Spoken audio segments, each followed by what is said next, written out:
A young woman was found dead on the floor of her own apartment.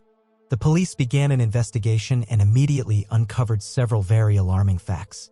It turned out that the residents of this complex had long noticed something strange and lived in fear. During the investigation, detectives learned more and more horrifying details until they finally arrived at an unexpected truth. But it was only the beginning. Stephanie Bennett was born on August 30, 1979, in the small American town of Rocky Mount, Virginia. When she was little, her parents divorced and Stephanie stayed with her mother. However, their father lived near their home and the young woman continued to see him almost every day. Later, her father remarried and Stephanie gained a stepsister named Diana. After school, Stephanie enrolled in Roanoke College, located 350 kilometers from her home. In her final year, she met a guy named Walter and they soon started dating. After college, the couple moved to different cities, but they continued to be together. Stephanie moved to the city of Raleigh, North Carolina with her stepsister, Diana, and their mutual friend, Emily. The three of them rented an apartment in the Bridgeport residential complex, located in a quiet, peaceful area on the outskirts of the city. The young woman found a job at IBM while her boyfriend moved to Greenville, South Carolina to obtain an engineering degree. Stephanie lived in Raleigh for about a year. By that time, she and her sister and friend were planning to move to different cities. The young woman, who was only 23 at the time, was planning to move to Greenville to be with her boyfriend, and the couple had already begun looking for a place to rent. In May, Stephanie went to Greenville where she and Walter looked at several apartments and chose a suitable option for rent. When she returned to Raleigh, her friends and sister were no longer in the apartment. Emily had moved to another city and Diana had gone away for a few days to attend a funeral. On the evening of May 20th, Stephanie came home from work and spoke to Walter on the phone. Her boyfriend was planning to send her a rental agreement via fax for her to sign. They agreed that he would send it the next day when she could use her work computer. The following day, Walter tried to reach her, but Stephanie didn't answer either her work or home phone. He then called her sister Diana, who contacted Stephanie's colleagues. It turned out that Stephanie didn't show up to work that day, which was very unusual. Stephanie was always responsible and would have informed her boss if she was sick. Moreover, if she was at home sick, she would have answered the phone. Diana asked her friend to go to their apartment and check if everything was okay. There was no answer when they knocked on the door. Then Diana asked the apartment manager to open the door with a spare key. As soon as the man entered the apartment, he saw a horrifying sight. Stephanie was lying lifeless on the floor of the room with no clothes on and bruises on her neck. The manager immediately called the police. Detectives found Stephanie's documents and confirmed that the deceased was indeed her through a photo. On the laundry basket cover, which was under the window in Emily's bedroom, investigators noticed leaves and concluded that the killer may have entered the apartment through the window. They also discovered that the home phone was in the closet in Emily's room and the cable was cut. Apparently, the perpetrator was hiding there and took the phone with him so Stephanie couldn't use it. After speaking with Diana, the police determined that several items were missing from the apartment. The perpetrator took $8 from Stephanie's wallet, 2 tape recorders, and the laundry basket from Stephanie's room. It seemed that he had put the stolen items inside the basket. Experts found semen on the victim's body and extracted a DNA sample, but it wasn't in the FBI database. They also determined that the cause of death was strangulation. Interestingly, the perpetrator took the object he used to kill a victim with, as the police were unable to find it in the apartment. Meanwhile, investigators interviewed all the residents of the complex, hoping someone might have seen the killer. During these conversations, the police learned that something strange had been happening in the residential complex for several months. People regularly noticed someone peeping at them through the windows of their apartments. They complained to the manager, but the management of the complex could not find the person. Interestingly, at least once this person was seen at Stephanie's window. In addition, several months ago, an unknown man near the lake near the complex assaulted a young woman who went for a run. After this incident, Stephanie was afraid to stay alone in this apartment and wanted to move to Greenville as soon as possible. Detectives studied the area around the complex and discovered something strange. In the bushes, they found dozens of pieces of women's underwear, which, as later turned out, belonged to Stephanie. The police thought the killer took them out of the apartment, but then, for some reason, threw them in the bushes. However, soon this version was refuted. It turned out that a teenager living in the neighboring apartment regularly sneaked into Stephanie's room and stole her underwear, after which he threw it into the bushes. He admitted this when investigators questioned all the residents, but he denied his involvement in the murder. His DNA sample was taken and it did not match the sample obtained from the killer's semen. For this reason, he was no longer suspected of the crime. The police believed that the most obvious candidate for the role of the killer was the same man who repeatedly peeped at the female residents of the complex through the windows. After talking to everyone who had ever noticed this person, the detectives compiled an approximate portrait. It was published in newspapers, but it did not yield any results. As part of the standard procedure, investigators checked the victim's boyfriend. He voluntarily gave his DNA, which did not match the killer sample. In addition, at the time of the murder, Walter was hundreds of kilometers away from her home and physically could not have been there. After that, the police went to all the male residents of the complex, asking them to voluntarily give their DNA. This also did not yield any results. The experts did not find a single match among the 283 samples obtained. At this point, they did not have any serious leads. Detectives organized surveillance of the residential complex, hoping to catch the man who was spying on the residents. To their surprise, they quickly succeeded. On June 3rd, the police noticed a man who approached several windows on the ground floor and peered into the apartments. Stopping at one of the windows, this person began to satisfy himself and the police immediately arrested him. This pervert turned out to be Christopher Lee Campin, who had been caught spying several times before and had been convicted of stalking a woman 3 years earlier. The detectives thought they had finally caught the killer, but they were disappointed. Christopher's DNA did not match the sample found on the victim's body. He was charged with spying, but they stopped considering him a suspect in the murder case. Since then, the police continued to work on the case, but they had no substantial leads.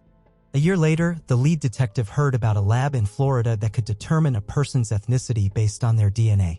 However, he had doubts about this technology, but he didn't want to miss such an opportunity. As a test, he sent the DNA of 4 of his colleagues of different ethnicities to the lab. The experts succeeded in their task 100%, and the detectives sent them the DNA of Stephanie's killer. The lab determined that the DNA belonged to a white person, but this information did not help the police much. The victim's father offered a reward of $100,000 for any information that would lead to the capture of the killer. Her mother wrote a letter which was published in local newspapers, begging people to share with the police any information that could help identify the suspect. All of this brought some new leads, but they did not lead anywhere. In April 2004, based on the testimony of multiple witnesses, detectives decided to interview all residents of the complex again. They suspected that the man arrested for voyeurism might not have been the only one who walked around the complex buildings and peeked into other people's windows. Knowing the identity of the first man and having his photographs, the investigators wanted to talk to the residents who had seen the voyeur again. Unfortunately, none of them had ever seen his face. Most often, this man appeared at night, and he almost always wore a hood. However, some witnesses said they saw him without the hood but could only see that he had long hair. Detectives interviewed several dozen people until they finally reached a man who saw this person right in front of Stephanie's window before her murder. His testimony was already with the police, but this time he remembered something else. The witness claimed that he saw this person a few days after the incident during daylight hours. This man was walking his dog near the wooded area behind the residential complex, and the witness recognized him by his hoodie. He watched him for a while until he disappeared behind the trees with his Labrador. Apparently, the witness simply forgot about this incident or did not think it was related to the murder. So during the initial questioning, the police did not receive this information. One thing is for sure, detectives only obtained this information 2 years after Stephanie's death. Now they knew they should be looking for a man with a Labrador. Judging by the fact that this person was walking his dog in the area, he must have lived nearby. And here the detectives noted one interesting fact. Behind the forested area where the witness saw the man, there was another residential complex. He could well have lived there. The police went there and asked the staff if there was a man with a Labrador among the complex residents. They immediately gave them the name of 35-year-old Drew Planton, as well as added a few interesting details. All the complex employees considered him somewhat strange. He hardly talked to anyone, never looked people in the eye, and was generally very unsociable. The man was very thin with long hair and always wore beige clothes. Many people thought he was trying to attract as little attention as possible. In his case, however, it worked just the opposite. The police decided to find out more about this person and talk to an elderly resident who, according to the staff, kept an eye on everything happening in the complex. And here they were in for a very unexpected turn. When they told her they were investigating the murder of Stephanie Bennett, the woman replied, "Haven't you arrested anyone yet? Everyone knows it was that guy with the big dog." The detectives were, to say the least, shocked. It took them 2 years to get to this person, and the residents of his complex initially suspected this man, but none of them deemed it necessary to share their suspicions with the police, and settled on the other side of town. The investigators decided to talk to him and came to his apartment, but no one responded to their knock on the door. They came there several more times at different times of the day and never received an answer. Either the man was never home or he intentionally did not open the door for them. While they tried to locate Drew, the police questioned his former neighbors at his old place of residence. They managed to find several witnesses who shared troubling facts. A woman living on the floor above had seen Drew in the company of a young boy a few days after Stephanie's murder. They were walking down the street and talking about something. According to the witness, Drew asked the boy to stop contacting the police and not to tell them anything. The investigators immediately concluded that the young man in question was the same teenager who had stolen underwear from the victim's apartment. Several women had reported being genuinely afraid of Drew, having spotted him during the runs or walks in secluded areas. The man would either closely observe them or even follow them. Detectives who had been unable to speak with Drew found his place of work and headed there. He was a chemist at a fertilizer production laboratory, and the investigators managed to catch him at his workplace. He immediately stated that he had not heard of Stephanie Bennett's murder, which was strange considering that he lived just a kilometer away from her complex at the time. The man clearly had no desire to talk to the police and told them he was very busy at the moment. Drew told the investigators that they could come to his home at an appointed time and he would answer all their questions. The detectives met him at his apartment and the man finally opened the door to them. During the conversation, he stated that he had never walked his dog near Stephanie's complex. However, given that the police had many witnesses who had repeatedly seen him in that area, the investigators immediately understood that he was lying. The man also claimed that he did not wear glasses, even though his driver's license indicated that he was required to wear them while driving, and several witnesses had reported that the man who was peeping into the windows of other apartments wore glasses. As expected, Drew refused to voluntarily provide a DNA sample. The detectives then decided to conduct surveillance on him, hoping to obtain a sample in a different way. However, this proved to be a very difficult task since the man did not leave behind any items that could be sent to the laboratory. For example, during lunch breaks, he would leave work, sit in his car, and just stare at one point. The man did not eat anything, so the investigators could not obtain any objects with his DNA. Once they noticed Drew throwing an empty water bottle into a garbage bin. Detectives took it and sent it to the laboratory, but experts were unable to extract a DNA sample from it. According to one version, Drew took someone else's bottle and purposely threw it on the street, knowing that he was being watched. After that, the police decided to obtain his garbage, but here too they were unsuccessful. For several days, they never saw Drew take it out. Interestingly, the man's neighbors also could not remember ever seeing him with a trash bag. Next, investigators asked Drew's boss for help. The woman agreed to help them obtain any item from his workplace that might contain Drew's DNA. She watched him for several days, but was unable to get a hold of any item. Drew rarely ate at work, never threw anything away, and she couldn't find a single hair on his desk, which seemed strange given that the man had fairly long hair.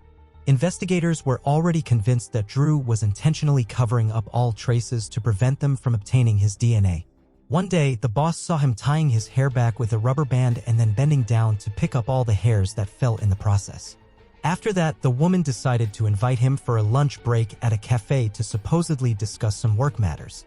But even there, the man was extremely cautious. He mostly ate with his hands, put all the used napkins in his pocket, and even took the straw and cup with his drink. For dessert, they ordered banana pudding, and Drew finally used a fork but then wiped it with a damp napkin for 15 minutes, ruling out any possibility of obtaining a DNA sample from the utensil. Despite this, the investigators still took the fork and sent it to the laboratory. The experts were able to find tiny traces of DNA which showed a partial match with the DNA of Stephanie's killer. However, the result was too imprecise as more biological material was needed for a full comparison. In the end, the detectives obtained a warrant to search Drew's workplace. They hoped to find some item containing his DNA. The investigators were afraid that the man might escape if he found out about the search, so they decided to conduct it in the evening. Among the suspect's belongings, they found gloves that he had to wear when working with chemicals. The detectives understood that his DNA might be inside, so they took them and left another pair in their place. They still feared that Drew might try to run, so they kept him under surveillance for several days until the laboratory confirmed. The gloves did, in fact, contain his DNA. On October 18, 2005, police quietly surrounded the laboratory where a man worked and waited for him to come out. Investigators feared that if they tried to arrest him inside the building, he might take one of his colleagues hostage or attack them. Their concerns were not unfounded. When the man emerged from the building, he was immediately apprehended. He was found to have a loaded pistol on him, and apparently knew that the police were just steps away from catching him and had no plans to surrender easily. During a 6-hour interrogation, the man, Drew, remained silent and refused food, water, and hardly moved. Eventually, detectives had to put him in a wheelchair to move him around the area. After obtaining a search warrant for his apartment, investigators found a laundry basket stolen from Stephanie's home. 2 rifles, 40 knives, a sword, and a machete. Among his belongings, detectives also found a set of lockpicks and handcuffs. They found a notebook with dozens of women's names and immediately located them to ensure they were safe. One of the women was the same resident of his complex who had complained about Jude during the investigation. She said that he had been watching her on the street and she felt uncomfortable with his gaze. Her concerns were confirmed when police found her underwear and tampons in Drew's home, as well as a copy of her high school graduation tape. It turned out that Drew had broken into her apartment, taken the tape, made a copy, and returned the original. All this time, he kept these items even after moving. In his apartment, they also found a check in the name of a woman who was killed in 1999. Investigators learned that at the time, Drew lived in her city, and moreover, the woman was shot with a fairly rare caliber gun. But exactly such a weapon was found in the man's collection during the search. Thus, Drew became a suspect in this case. But first, he had to stand trial for the murder of Stephanie. A month after his arrest, the prosecution officially announced that they would seek the death penalty. The trial was supposed to begin the following year, and Drew spent that time in solitary confinement.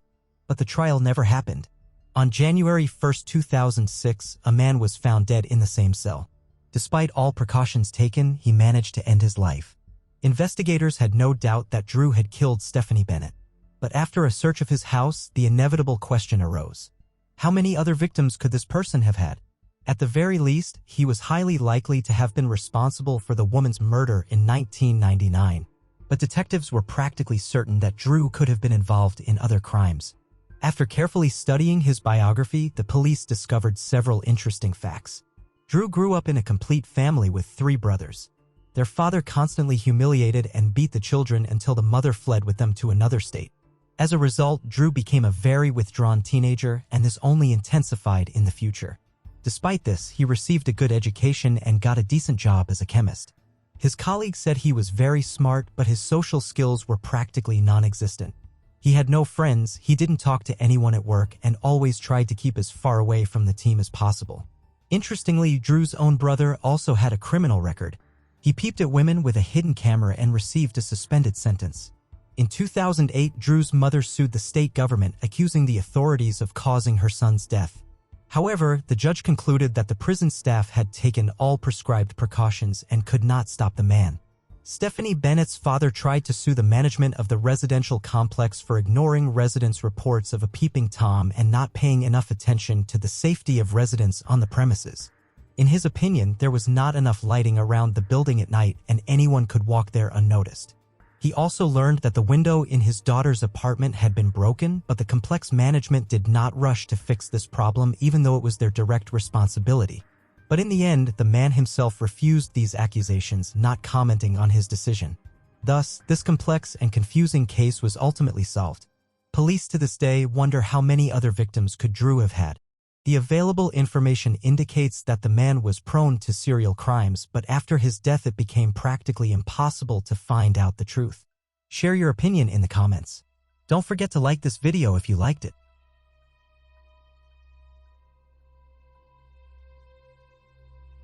There was a booth in the park with various flyers, among which was a photo of a dead dog named Albert. The owners placed this flyer on the stand to say goodbye to their pet, but the detectives noticed a plastic bag underneath it. When they opened it, they saw a Polaroid photo of Samantha in the background with a newspaper from February 13th and a letter written on a typewriter in which the kidnapper demanded that $30,000 be deposited in her bank account. He promised to kill the young woman if these conditions were not met. The police and the FBI immediately devised a plan that could help them catch this thoughtful criminal. They told the young woman's father to top up the card in installments so that the kidnapper would have to repeatedly go to the ATMs. He did just that. First, the man deposited $5,000 and a few hours later, that money was withdrawn from one of the Anchorage ATMs. The kidnapper was caught on camera. But even here, the detectives were unsuccessful. The man was wearing a hat, a hood, glasses, and what appeared to be a false beard and mustache. It was impossible to identify him from the photograph. The police immediately arrived at the ATM, but the perpetrator had already fled. A week later, the thief withdrew another batch of money in Willcox, Arizona, the opposite end of the United States. He traveled 6,000 miles to throw off investigators. But they continued to monitor his activities. The next cash withdrawal occurred in Lordsburg, New Mexico, just an hour away from Arizona. Following that, he made 2 more withdrawals in different cities in Texas. In the meantime, police carefully examined ATM photos. They soon realized that the criminal had made a huge mistake in Willcox. He had left his car in the camera's line of sight, so the detectives now knew the model of his car. Of course, it was impossible to make out the license plates in such a picture, but now they had something to work with. Investigators feared the kidnapper might cross the border into Mexico, so all patrols were instructed to stop white Ford Focuses. A few days later, on March 13th, a Texas highway patrol spotted a vehicle of that make in a hotel parking lot. There was a man sitting behind the wheel.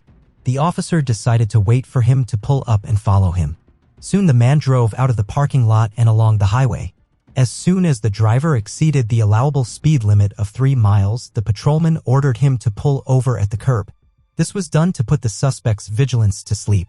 If a dangerous criminal is behind the wheel, he may be armed and ready to fight back to the last man, so the patrolman pretended that the reason for the stop was a minor infraction. The driver of the white Ford turned out to be 34-year-old Israel Keys of Anchorage. The policeman was immediately alerted and decided to search his car, calling for backup in the process. Samantha's cell phone and her boyfriend's bank card were found in the car. They also found a gun, a false mustache, a beard, and dark glasses. Police had no doubt that he was behind Samantha's kidnapping, but they were still shocked because Keys had never come to their attention. The man had a perfectly clean criminal history. He lived with his girlfriend and 10-year-old daughter and ran his small construction business successfully. He was respected and trusted among his acquaintances. Even some members of the Anchorage prosecutor's office used his repair and construction services, but one question preoccupied everyone. Where was Samantha Koenig? Under questioning, Keys was extremely calm. He joked and laughed a lot. The FBI agents kept up the dialogue in his style, and after a while, he confessed what he had done. He stated that he had been planning to rob this coffee shop for several days. He did not know in advance if he would kidnap the employee. Moreover, he had worked out 2 rules which he himself broke. Never look for victims near his own home and never transport them in his car. All of this made him hesitant as he stood in front of Samantha in a dark coffee shop, but he made the decision to act to the end. On the night of the kidnapping, he drove her to the shed in the backyard of his house where his daughter and girlfriend were at the time. The perpetrator turned on the radio in case his victim tried to scream and left to get the bank card. When he returned, Israel quietly entered the house, trying not to wake his family, poured himself a glass of wine, and went into the barn. There, he abused Samantha and killed her. But what about this photo they found in the park? It had the February 13th issue of the newspaper from 2 weeks after the kidnapping, and Samantha appeared to be alive. But in fact, she had been dead all along, and there is no manipulation in the photo. Keys fixed her eyelids so that her eyes were open and applied makeup to her face. According to a detective who attended the interrogation, Israel recounted the details of the murder with such ease as if he were listing the foods he'd eaten for breakfast. The perpetrator agreed to tell it all on the condition that the confession portion of the interrogation not be published. He did not want his daughter to hear it all. In doing so, he killed Samantha only a few dozen yards from her bedroom. The detectives already thought Keys' story was nearing its end, but that was only the beginning. The morning after the murder, Israel and his family went on a sea cruise from the city of New Orleans. Tickets for it had been purchased in advance, and the perpetrator was well aware that he was committing this murder just hours before departure. Accordingly, he had to leave the body somewhere so that no one would discover it. Keyes did the simple thing and left it in the same barn. It was freezing outside, so the body quickly froze. When Keyes returned home 2 weeks later, he took a picture with a newspaper and used a typewriter to write a ransom letter. He then separated the body into pieces and went to a small lake 40 minutes outside acreage. Using a chainsaw, he made holes in the ice where he placed bags of the body parts and additional weights. After all that, the maniac went winter fishing. It took police divers 10 hours to retrieve those bags from the bottom. Detectives also learned that during his trips between ATMs across the states, Keyes used a rental car, the same white Ford Focus. At one point, he had a malfunction and went to one of the dealerships to have the car changed. Surprisingly, that woman played a key role in catching the culprit. The car was caught on ATM camera before the breakdown, and all the police were looking for that particular model. The dealership gave him the same white Focus because they had no other suitable cars at the time. Had the situation been different, he would never have been stopped. In the end, during questioning, Keyes confirmed what the investigators had already guessed. Samantha was not his first victim. The perpetrator had promised to tell them about all the crimes he had committed in exchange for 2 conditions. First, he wanted a guaranteed death sentence and demanded that it be carried out within a year of being pronounced. He asked that everything he said be kept secret from the press. These conditions surprised the detectives, but they saw no reason to refuse, and the maniac began to tell them horror stories. Israel began committing crimes at an early age. He would break into other people's houses, steal, set fires in the woods, and torture animals. His parents were deep believers, but they practiced a very questionable and unpopular branch of Christianity. Because of his parents' constantly shifting religious preferences, they regularly moved around the country. At the age of 20, Keyes joined the army, where he spent 3 years. A few months before that, he had molested a random young woman after spotting her in an Oregon park. When questioned, Israel said he wanted to get out of the army as soon as possible so he could start killing. After quitting at age 23, he began his killing streak. He's made weapons caches in the woods so he could go there at any time and start looking for victims. Police found 2 such caches in Anchorage and New York. Inside were money, knives, gun, and body disposal supplies. Over the next few years, he regularly went out hunting in different states, but the exact number of his victims is still unknown. The FBI has only been able to pinpoint 5 of them. But detectives believe Keyes committed at least 11 murders, and these are just the cases where many factors point to his involvement. In total, the number of murders could be as many as 30. In addition, Israel had been robbing banks, stores, and private homes so that he always had enough money to buy weapons and travel. In his hiding places, discovered after interrogations, he was found to have considerable cash reserves. The man has never come to the attention of the police except on one occasion. In all interrogations, he denied his involvement, but detectives did not believe him. On March 3, 1996, a 12-year-old girl named Julie Harris disappeared. Israel Keyes, who was 16 at the time, lived in the same neighborhood. Police suspected him after a witness found Julie near Keyes shortly before her disappearance. It was not until a year later that the girl's remains were found in the river and her killer was never caught. During interrogations after Samantha's murder, Keyes denied his involvement, but investigators were again reluctant to take his word for it. They did not, however, have any direct evidence. In a conversation with FBI agents, Israel admitted that he had studied serial killers since he was a child. His idol was Ted Bundy, and the maniac wanted to be like him. He felt no remorse for his victims and happily recounted how he managed to lead 2 completely different lives. On the one hand, he was a decent family man and businessman, and on the other, he was an inhuman killer. The only thing that gave any hint of feeling was that Keyes had asked the detectives to keep the details of his crimes from his daughter. He also stated that he had never killed children or anyone who had, again because of his own daughter. The FBI agents did not believe this, but they could not prove otherwise. They were all forced to admit that Israel was an extremely thoughtful maniac who had made only one mistake in his entire series of crimes. The investigators hoped that he would tell them all of his atrocities himself, but that never happened. 9 months after his arrest, Keyes took his own life in his cell. Even though FBI agents had spent hundreds of hours interrogating him up to that point, much he had withheld from them. 11 drawings depicting skulls were found under the bed in his cell. It is possible that each one symbolized a victim. The picture of these drawings were not published until 2020. Thus, Israel Keyes can be considered one of the most violent and elaborate maniacs. He managed to maintain an impeccable reputation, committing dozens of different crimes, always getting away with it. If he hadn't left his car in camera view, might never have been caught. Investigators had no doubt that if he had, he would have continued to kill. Keyes himself said he saw killing as his purpose in life and planned to continue hunting people until he was caught. Share your opinion in the comments and don't forget to like this video if you like it.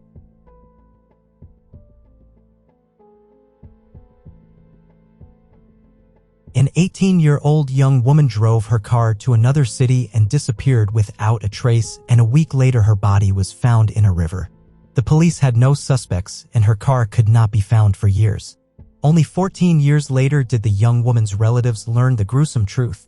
Lisa Kimmel was born July 18, 1969, in the small American town of Covington, Tennessee. Soon her parents had 2 more daughters, and in 1972, the family moved to a town called Billings. From an early age, the girl was distinguished by her independence and determination. She helped her parents take care of their younger sisters and also worked part-time at a local restaurant. Thanks to this, she earned a new Honda CRX for herself even before she graduated from high school. The young woman also finished her license plate with the inscription, "Little Miss," as she was often called by her parents and sisters, and these plates would play a significant role in the whole story. After graduating from high school in 1987, Lisa decided to continue working at the restaurant despite her parents' objections. They wanted their daughter to go to college, but the young woman planned to pursue a career in her chosen direction. They eventually agreed that Lisa would work for a year and still consider going to college. The young woman worked at a large chain restaurant, Arby's, along with her mother, who was the regional manager there.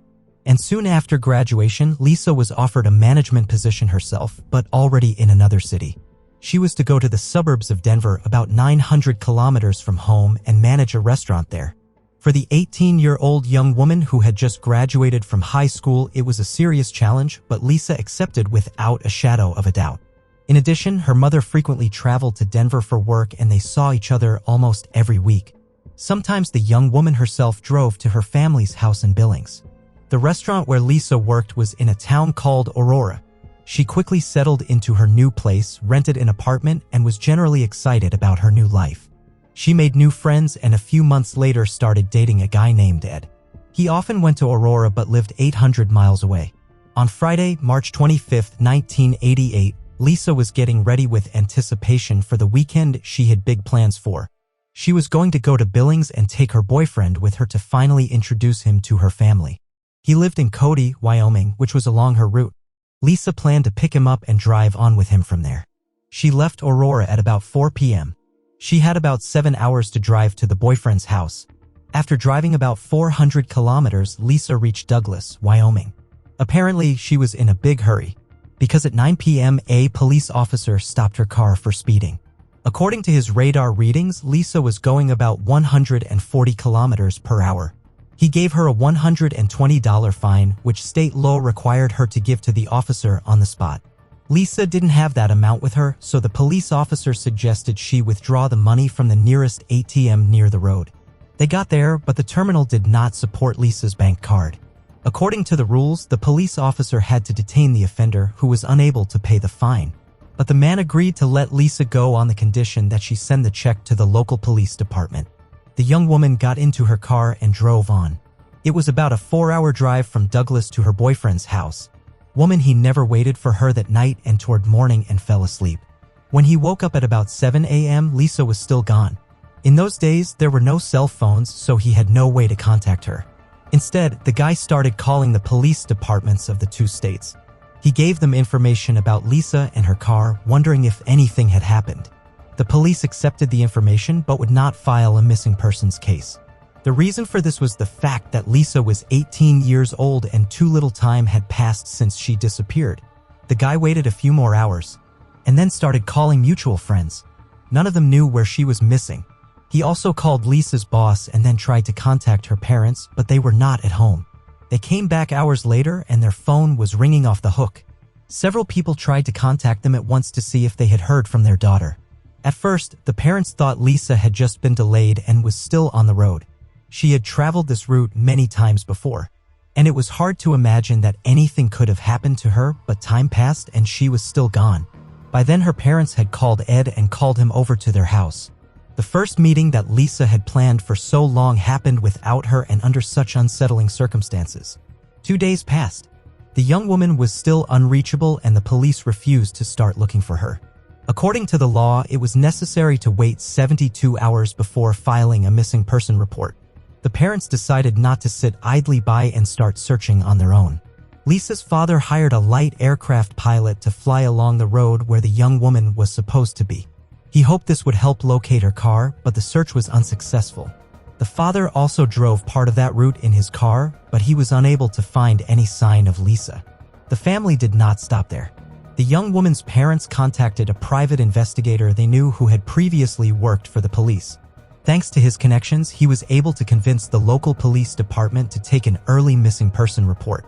Unfortunately, they could not find any solid leads. The police immediately determined that their patrol officer had stopped Lisa the night she disappeared, but her fate remained unknown. Only one thing was clear. The young woman had disappeared with the car somewhere between Douglas and the town of Cody. The police had searched the area along that route, but there was one significant problem. We are talking about hundreds of miles of fields, woods, and mountains. It took months of work and thousands of people to cover the entire area. For this reason, the search on the ground made little or no progress. 8 days passed. On the morning of April 2nd, a man called the police. He said he was fishing in a river near Casper, Wyoming. At one point, he noticed a human body lying face down in the water. Shortly before, the fisherman had heard on the radio the police were looking for a missing young woman. So he immediately thought it was her. Detectives arrived on the scene, took the body out of the water, and determined that the deceased was indeed Lisa. Medical experts have studied the body and came to a terrible discovery. They determined that the young woman died about 6 days after her disappearance. That is, Lisa died just 2 days before the discovery, and detectives had to figure out where she was all this time. That said, police initially thought the death occurred about 5 hours after she disappeared, which later led to confusion. Had been abused while alive. And on her body, they found several stab wounds and contusions. Apparently, she had been thrown into the water from a bridge while she was unconscious. Police later confirmed this version, finding blood on the bridge. Finally, medical experts extracted biological material from the young woman's body, which turned out to be a sample of male semen and apparently belonged to the killer. It was sent to a lab, but in those years, the tools to study DNA were very scarce. The local lab simply did not have the necessary resources to extract the profile of the perpetrator. Detectives concluded that the killer was most likely a local resident who lived near the river. This was evidenced by the fact that the bridge from which the young woman had been thrown was located in a remote wilderness area. It had not been used for a long time, and in order to access it, one had to turn from the main road to a country road and then drive some distance. Based on that, the police assumed that only someone who knew the area well could have chosen this bridge for a body dump. Detectives focused on finding Lisa's car. They assumed that the killer had driven it somewhere and there might be additional clues in it, but the car seemed to have fallen under the ground and they could not find it. Investigators actively shared information about the case with the public, hoping that someone had useful information. The case was also widely televised and a lot of people did come forward. But here something strange started to happen. In all, the police received more than 100 calls. People said they had seen a Honda CRX with little misplates, as well as Lisa herself. Only these testimonies came from different states, and even Canada. A few appeals seemed more convincing to the police. 5 different witnesses claimed to have seen the very car with the license plate Little Miss driven by a young woman who closely resembled Lisa. Except this was a few days after her disappearance on March 26th and 27th. It's hard to imagine that the young woman stayed in the Casper area for several days for whatever reason, and didn't see fit to call her relatives. Moreover, she had to go to work on Monday and she would never have missed it. One witness stated that there was a man sitting in the car with Lisa, but the police were unable to confirm this information. Based on all the inquiries, the detectives compiled 7 portraits of the alleged men seen near Lisa, but none of them were of any help to the investigation. The descriptions were too different to isolate any one man. The police questioned the words of all these witnesses. They conceded that the killer might have driven Lisa's car, but there was no logical explanation that she herself could have driven around the area all weekend without calling her parents from any nearby payphone. Apparently, one of the witnesses actually saw the killer drive Lisa's car to hide it is either erroneous or outright false. Police later determined that there were several similar car models registered in that area and witnesses may well have seen them. During the investigation, detectives identified several suspects, but they all turned out not to have been involved in the case. 6 months later, police had a new tip. Someone pinned an envelope to Lisa's grave with a note. In it, on behalf of a man, it was written that he missed Lisa and called her death his painful loss. The letter was signed by Stringfellow Hawk, a character from a popular television series at the time. At first glance, there didn't seem to be anything suspicious about the note, but all of Lisa's relatives and acquaintances denied having anything to do with the letter. The detectives therefore assumed that it might have been left by the killer. Exactly 1 year after Lisa's disappearance, the case was reported on a popular television program devoted to unsolved crimes. Given that it was watched by millions of viewers across the country, the police received numerous tip-off calls. It took months and extra manpower for local detectives to verify them. Lisa's parents felt that the local police department could not handle the volume of tips and leads that came in after the program aired. For this reason, they wanted the FBI to handle their daughter's murder. But Sheriff Ron Ketchum was very negative about the idea and said he had no intention of giving the case up. In spite of that, a year later, Lisa's parents still got federal investigators involved in the case with the support of higher authorities. They became involved in the investigation and wanted to work with the sheriff, but he would not cooperate or even return their calls. Thanks to the FBI's involvement, the detectives were now able to examine a DNA sample from the victim's body at a federal lab. It was compared to Lisa's boyfriend's sample and they did not match. He had not been considered a suspect before, but the investigators decided to be 100% sure. Next, they decided to check the patrolman who had stopped Lisa shortly before she disappeared. He had a recording of a conversation with the young woman that showed him saying goodbye to her. But detectives conceded that he might have found Lisa and attacked her later. The officer immediately agreed to provide his DNA sample and it did not match the killer's. The next unexpected tip came after a local radio station aired a program about Lisa's murder. The police were contacted by a witness who stated that he had seen the young woman stopped in the road by Sheriff Ron Ketchum on the day she disappeared, and there were some really suspicious moments here. The sheriff himself never said he stopped Lisa that night. He also actively opposed the FBI's involvement in the case, and just like that, exactly 2 years after Lisa's murder, a man quit the force and tried to take his own life. He was able to be recuperated and was undergoing psychological treatment at the time. Investigators came to him with questions, but Ron pleaded not guilty and refused to provide a DNA sample. This all looked suspicious and the investigators began to seriously consider him as a suspect. But a few months later, when they were ready to apply for a court order for a DNA sample, the man did provide one himself and it did not match the killer's sample. It's not entirely clear why the sheriff was acting so strangely if he had nothing to do with Lisa's murder. His colleagues pointed out that he had always been a complicated and closed person who had been through Vietnam, so he was behaving this way even before the young woman's disappearance. At this point, the police ran out of serious leads. In 1992, they published more data on the case in the hope that they would be able to find new witnesses.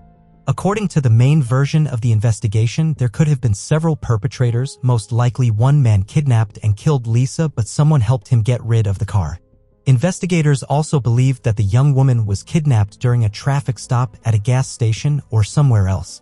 They ruled out the option of Lisa picking up a hitchhiker because the young woman was very cautious. Shortly before these events, Lisa's car stalled on the road and another driver stopped to help her. The young woman did not get out of the car and only lowered her window slightly to talk to him because she understood the potential risk. The police never managed to get any new leads and the case went cold for another 10 years. It wasn't until July 2002 that a long-awaited breakthrough awaited them. The local police department reopened the investigation and the first thing they did was put the killer's DNA sample into the FBI database. It didn't yet exist in the late 80s and it took many years for it to start being used en masse across the country. When they did add a sample from Lisa's body there, investigators immediately got a match. The sample belonged to a 59-year-old man named Dale Wayne Eaton who was in prison at the time. He had been arrested in 1997 for armed assault on a family. A young couple and their child were driving through the Wyoming wilderness when their car stalled. Dale drove by and stopped to help.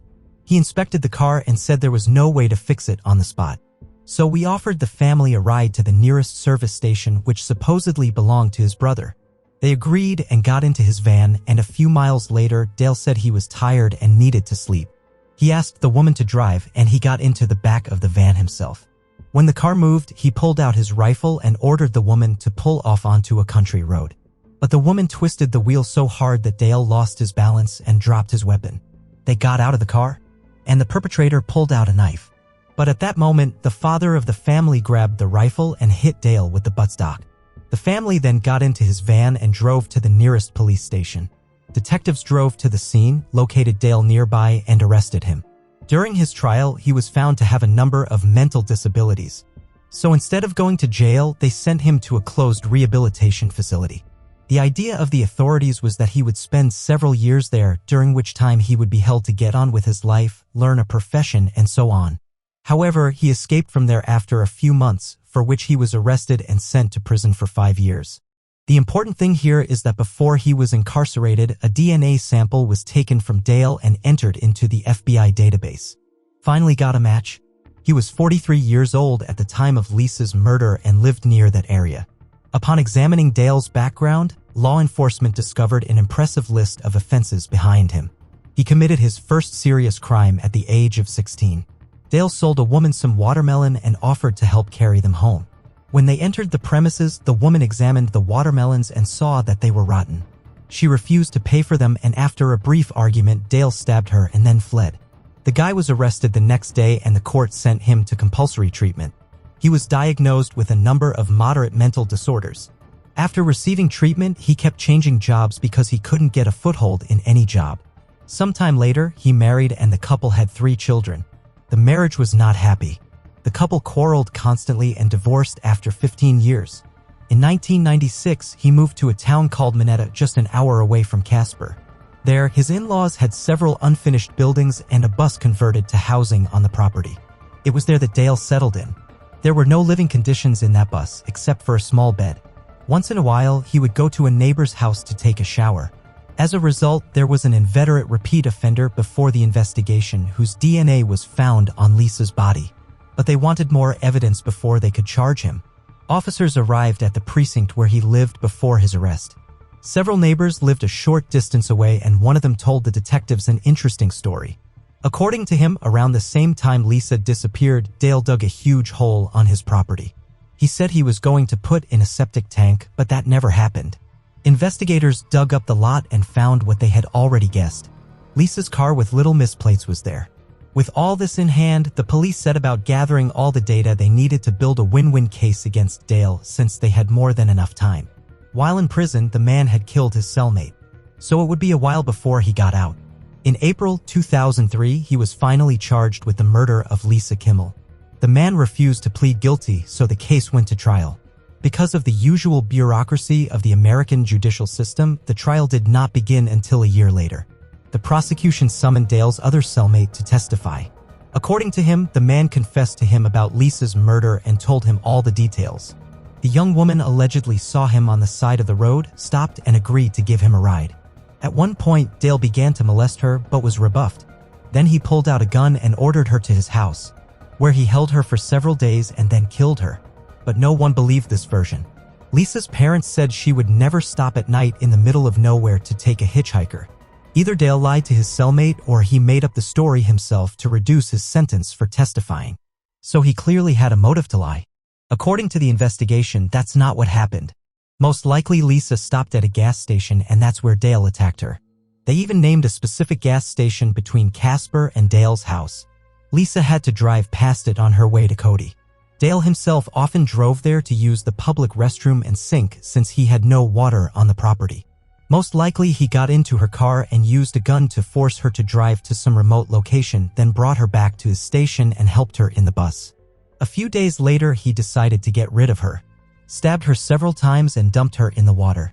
Experts also compared the handwriting of the note left on Lisa's grave with Dale's. They found a high similarity, but it was hard to call it evidence in court. Regardless, the DNA evidence on the body and the car on Dale's property was enough to convict him. Even the attorneys understood this, and they tried to avoid the death penalty for their client rather than a complete acquittal. They pointed to the mental abnormalities that made him unable to take full responsibility for his actions, but all was in vain. The jury found Dale guilty, and as a result, he was sentenced to death. Lisa's parents then filed a civil suit against him, which was granted by the court. Dale was seized from the land with the buildings on it and gave it all into the possession of the young woman's parents. Those, along with the fire department, burned all these structures to the ground on Lisa's birthday. Since the conviction, Dale's attorneys have filed numerous appeals to overturn the death penalty, which have always been rejected. But in 2010, the court did accept the appeal and set a new hearing. The appeal was accepted on the grounds that in imposing the sentence, the court failed to consider the offender's severe childhood, mental disabilities, and developmental delays. In addition, lawyers latched onto Dale's cellmate's testimony. The jury was not warned that the man had been promised a reduced sentence for this, so his testimony may well have been made up. Despite all this, there is no question of a complete reversal of the sentence. Dale is still in prison and is currently 78 years old, so the death penalty is unlikely to take place. There is one more point worth mentioning in this whole story. There have been several murders and strange disappearances of young women in the area where Dale lived, which have not yet been solved. The police have no evidence on hand, but they admit that Dale could have been the killer. His entire biography indicates that he is clearly prone to serial crimes, so Lisa Kimmel might not have been his only victim. Share your opinion on this story in the comments and don't forget to like it.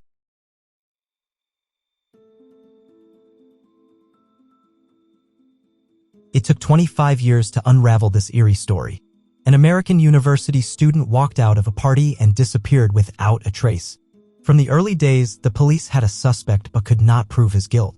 It wasn't until decades later that the author of this podcast unearthed the gruesome details of the case, brought it to the attention of millions of people, and forced the police to reopen the investigation.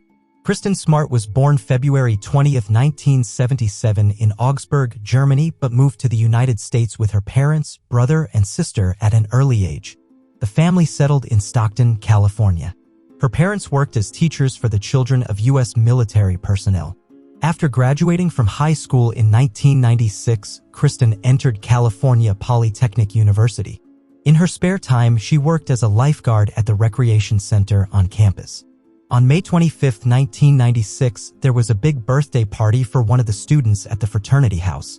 Kristin had planned to go, but her friends declined the idea, so she went to the fraternity house alone. That party was held in typical American student style. A large group drank alcohol, listened to music, and had a good time. That night, Kristin drank too much alcohol, felt bad, and around 2 a.m. went to her dorm, but she could hardly walk by herself. When two other students, Cheryl Anderson and Tim Davis, spotted her on the street and decided to walk her home, they had both been present at the party. After a while, they were joined by another student who had also attended the party, Paul Flores. He offered to walk Kristin to her dorm since he himself lived the closest. Who had to go in the other direction, said goodbye to them, and left. No one had seen Kristin alive since then. At first, her disappearance was not given much thought. Kristine's roommate, Margarita Campos, was the first to become concerned. She was sure her friend would return home after the party, but she never did. Adding to the anxiety was the fact that all of Kristine's belongings, including her passport, wallet, and bank card, remained in her room. That meant she couldn't just pick up and go somewhere. Marguerite did not contact campus police until 2 days after the young woman disappeared. Apparently, she had hoped to the last minute that Kristin was okay and would return home. But campus police didn't take her roommate's statement seriously. It was the weekend before, and it was also the U.S. National Day of Remembrance, which commemorates fallen American servicemen. The local police simply assumed that Kristin had gone home, and they were not confused by the fact that she had left all of her important belongings and documents in the dormitory. On a separate note, it was a 7-hour drive from the university campus to Kristine's hometown. Too long a distance to suddenly make such a journey without money and documents, especially in the middle of the night. A few days later, the local police decided to go to work, after all, and called the young woman's parents. Had not come home in a long time and had not called her in recent days. That call made the mother worried, and the parents went to the police. But even there, the police were not eager to open an investigation. They said that not much time had passed since Kristine's disappearance, and she might well have been out with friends, and it wasn't until the 4th day after she went missing that the search began. But the search yielded no results. The first thing the police interviewed was Paul Flores, who had volunteered to walk Kristin to her dormitory door and was supposed to be the last person to see her. He told detectives that he and Kristin walked to her dormitory, then said goodbye, and she went to her house alone. He then allegedly went straight to bed, but this story quickly became inconsistent. Paul's dorm mates saw him go to the shower around 5 a.m. while he and Kristin parted ways after 2 a.m. In addition, the young man had a black eye and scratches on his knees. When asked by several people, he told 3 different stories about where he got all these injuries. Paul Flores seemed highly suspicious, but there was no direct evidence against him. A month had passed since Kristin's disappearance, and police had expanded the search for the young woman to her hometown. Catching the similarity of the story to the plot of the popular TV series Twin Peaks, the news even mentioned certain psychics who had already solved the case. According to their version, the young woman was killed by 2 men on campus and then driven to the cliff and thrown into the water. Of course, these allegations yield nothing to the police. A year after Kristin's disappearance, her parents sued Flores, accusing him of complicity in the young woman's disappearance. In 1997, Paul testified under oath, but of all the questions he answered, only one when asked to give his name. On all other occasions, he invoked the Fifth Amendment, which allows a defendant not to testify against himself. Paul's parents then sued Kristin's family for moral damages, but both of these lawsuits went nowhere. The police had no evidence to prosecute Paul. On May 25, 2002, the 6th anniversary of Kristin's disappearance, authorities officially declared her dead. In all that time, they also failed to come any closer to solving the case. This went on until 2018, when a California resident, Chris Lambert, decided to start his own podcast series on various crimes. He was 8 years old at the time of Kristin's disappearance, and he remembered the creepy story well from the news. 22 years later, he decided to do his own investigation and was struck by how neglectful the police had been all along. The first thing Chris did was to talk to all the witnesses to those events. He learned from university students that Paul Flores had a bad reputation. The young man had repeatedly molested female students, but it never came to official complaints. Chris further analyzed the actions of the police and came to the conclusion that they had made a number of critical errors. The detectives did not arrive at the home of Paul's father, Ruben Flores, until 2 months after the young woman had disappeared. Given that Paul was living with his father, the police should have investigated the residence immediately, but when the police did arrive to search it, they were extremely sloppy. The detectives did not bring a forensic specialist or a police dog trained on the smell of decomposition. Because of this, the search was essentially useless. The detectives also failed to examine the 2 cars of the Flores family, one of which Paul may have used to drive Kristin from the campus to her father's house. Several months after the police visit, one of the cars was sold and the other was allegedly stolen. The police never showed up at Paul's mother's house, and that was where one of the main clues was hiding. Chris Lambert discovered that 4 months after Kristin Smart disappeared, a woman named Mary Lassiter had rented Paul's mother's house. In one of the rooms, she discovered a necklace linked very similar to the one Kristin was wearing. This necklace was also in the pictures posted all over the city. She immediately took the evidence to the police, but they refused to accept it as evidence and then lost it altogether. Chris found out that the backyard of Paul's mother's house had always been concreted, but shortly after the young woman disappeared, a small piece of concrete was cut out. A flower bed had been planted in that spot. Mary Lassiter told Lambert a very eerie story. Every day since moving in, Mary had heard sounds coming from that very flower bed. Every day at the same time at 4:20 in the morning and at 4:20 in the afternoon. She would hear the sound very much like a wristwatch alarm. Soon the sound stopped. Most likely the watch's battery died. With this story, Chris went to Kristin's mother. Miss Smart told him that her daughter did set the alarm for 4:20 in the morning since she had to be at work at the recreation center at 5. Lambert's podcast aired in 2019. Millions of listeners came away outraged at what they had heard. They were struck by the negligence and inaction of the police. The evidence Chris found further shocked listeners. Despite much circumstantial evidence, Paul Flores is still at large. Public pressure led the police department to reopen the investigation into Kristin Smart's disappearance. The first thing investigators did was search the Flores family's homes, and vehicles were seized. Forensic investigators finally dug up that ill-fated flower bed, but no body was found there. Despite the fact that there was no body, the experts managed to establish that there were traces of decomposition of the human body in the ground. On April 13, 2021, Paul Flores and his father were arrested. Paul was charged with Kristin's murder, and his father was charged as an accomplice. According to the investigation, Paul began molesting the young woman after Tim Davis and Cheryl Anderson left, but was rebuffed. This could explain the injuries on Flores' body. After the fight, Paul could have killed Kristin and then taken her body to his house. Seeing what his son had done, Flores' father decided to help him hide the corpse. Together, they took the young woman to her mother's house and buried her in the backyard, which was later replaced with a flower bed. Sometime later, apparently afraid of police harassment, the suspects dug up the grave and took the remains to an unknown destination. Paul Flores was found guilty of first-degree murder by a Monterey County jury and faces 25 years to life in prison. His father, Ruben Flores, was charged as an accessory to the crime. He faces up to 3 years in prison.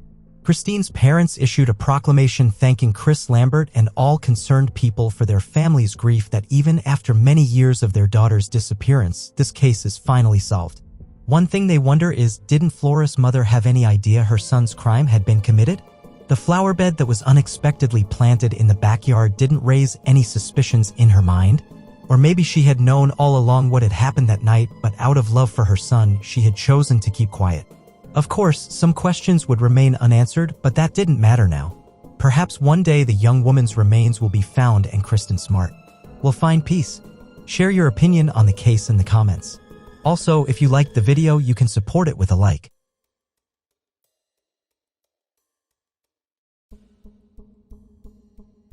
A 17-year-old young woman and her friend went on a trip to Australia and at one point disappeared without a trace. Despite an extensive search and many witnesses, her fate remained unknown for 18 years. When this terrible mystery was finally solved, one shocking fact surfaced. The police had everything they needed to close the case in a matter of days, but their negligence stretched it into nearly 2 decades. In this video, we will tell you what happened to Haley Dodd. Haley Dodd was born on November 30, 1981 in England.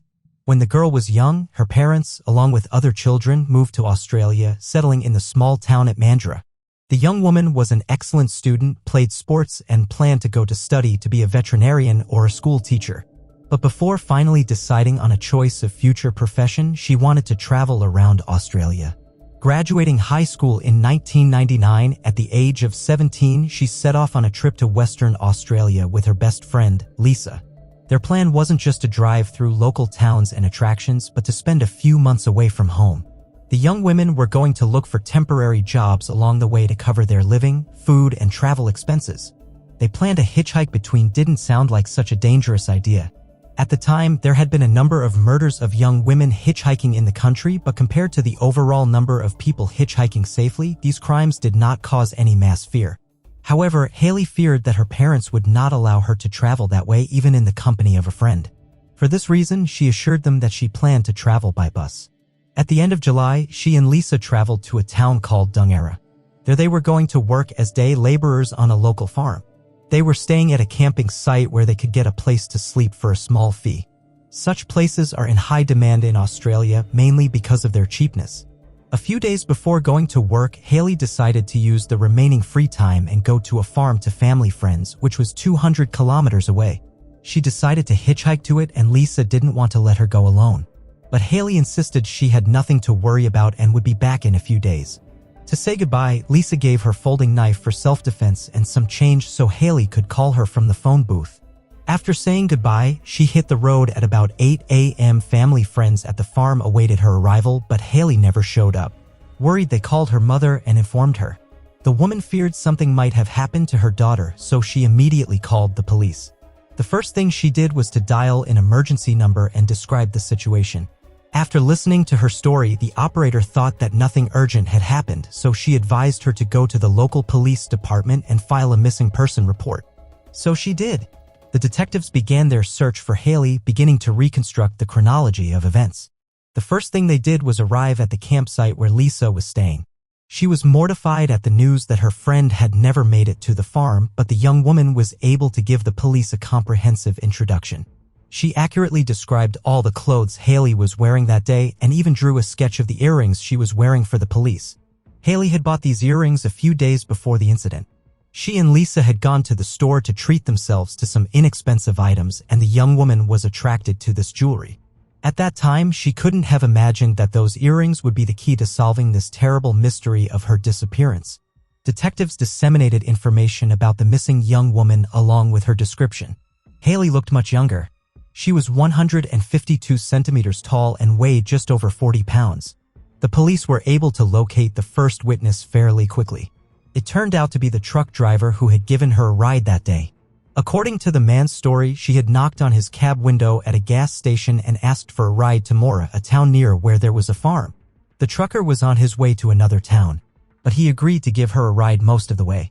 The man dropped her off at a turnoff about 50 kilometers from Myra, near the town of Bajandra, where she was to turn off the main road and onto a country road. According to the trucker, Haley was in high spirits, chatting with him the whole way and talking about her journey. After she said she was almost out of money, he gave her $15 so the young woman could buy something to eat.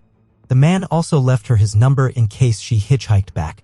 He made trips down that road almost every day and could have let her down again. Later, detectives received several more calls from people who had seen Haley in that area. Based on their statements, police concluded that the young woman had been on foot along the northwest road towards Myra. Apparently, she could not find any driver at the gas station to give her a ride. For this reason, she decided to walk along the road and try to hitch a ride. Based on the testimony of the next witness, he gave Haley a ride to the turnoff on Gundur Road, after which she headed further in her direction on foot. The next witness was a woman driving along the road. She spotted Haley just as the young woman was getting out of her car and moving on foot towards Myra. In all, the police were contacted by more than 10 witnesses.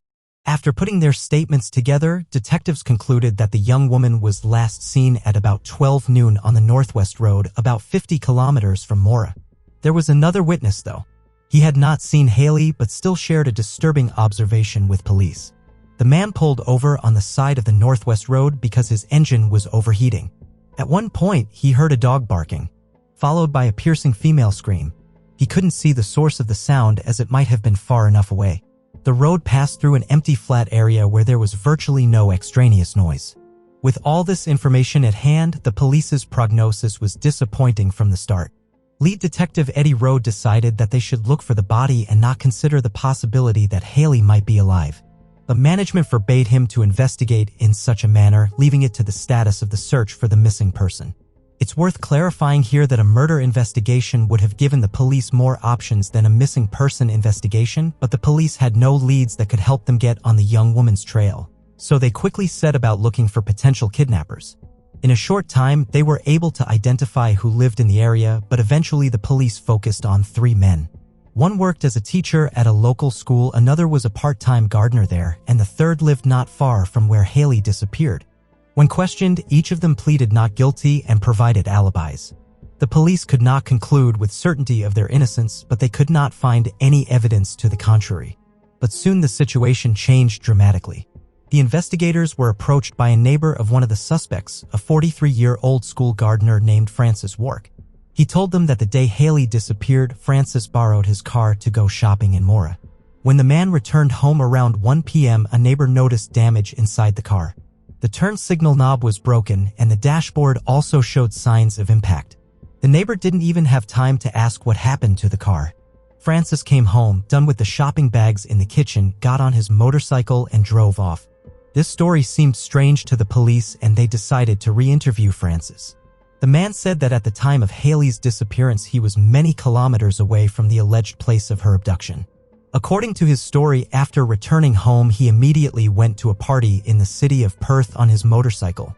But he was not supposed to get there that day. On the way there, he exceeded the speed limit and had a serious accident that took him to the hospital. The information available was enough for the detectives to ask the perfectly logical question, where was he going in such a hurry? His own testimony seemed very strange, and investigators decided to apply for a search warrant of his home. The officers searched his residence, but they were unable to find any potential evidence. They also searched the car and removed the seat covers so that experts could examine them in the lab. Unfortunately, none of this yielded any results, and Francis was left alone. Almost immediately after that, he moved to the other side of the country, to Queensland, and the detectives were left empty-handed and the case went into a long drawer. They tried to find new witnesses and evidence to move the investigation forward, but to no avail. This went on for 8 whole years until Francis came back on the police radar in 2007. At the time, he was living in a remote outback in a small settlement. One morning, an elderly couple who lived next door to him were sitting on the porch of their house, was running in their direction, and her head was covered with blood. She asked for help, and the residents of the house called the police. The victim said that she had tried to catch a ride the night before. A man stopped in front of her and offered her a ride. At one point, he told her he needed to go to a place to get gas and fill up his car. They drove up to a house in the middle of nowhere, and he called the woman inside and offered her some tea. Unfortunately for her, she said yes. Almost immediately thereafter, he attacked her and, after a brief struggle, tied her up. For the next few hours, the victim was subject to indescribable torture and violence. Her assailant also tore off one of her earrings and took it for himself. As you may have guessed, this man was Francis. By morning, the woman realized that she could get the rope off her hands, then free her legs and run. She loosened the rope, waited for the right moment for Francis to move as far away as possible, and rushed to the back door of the house. Before she left, she removed her pendant and tossed it under the bed. The woman feared that the police might not find any corroboration of her story, so she decided to leave some personal item in his house, and it really worked. The police searched Francis's house, found the very same pendant, and arrested the man. At the trial, he quickly realized that he could not get away with it and decided to confess to what he had done. He was sentenced to 12 years in prison. The police in Western Australia, who handled the Haley Dodd case, were notified of Francis' arrest, but they did not appear to be at all interested. No action was taken by the detectives to revive the 8-year-old case, which was so closely a Francis crime.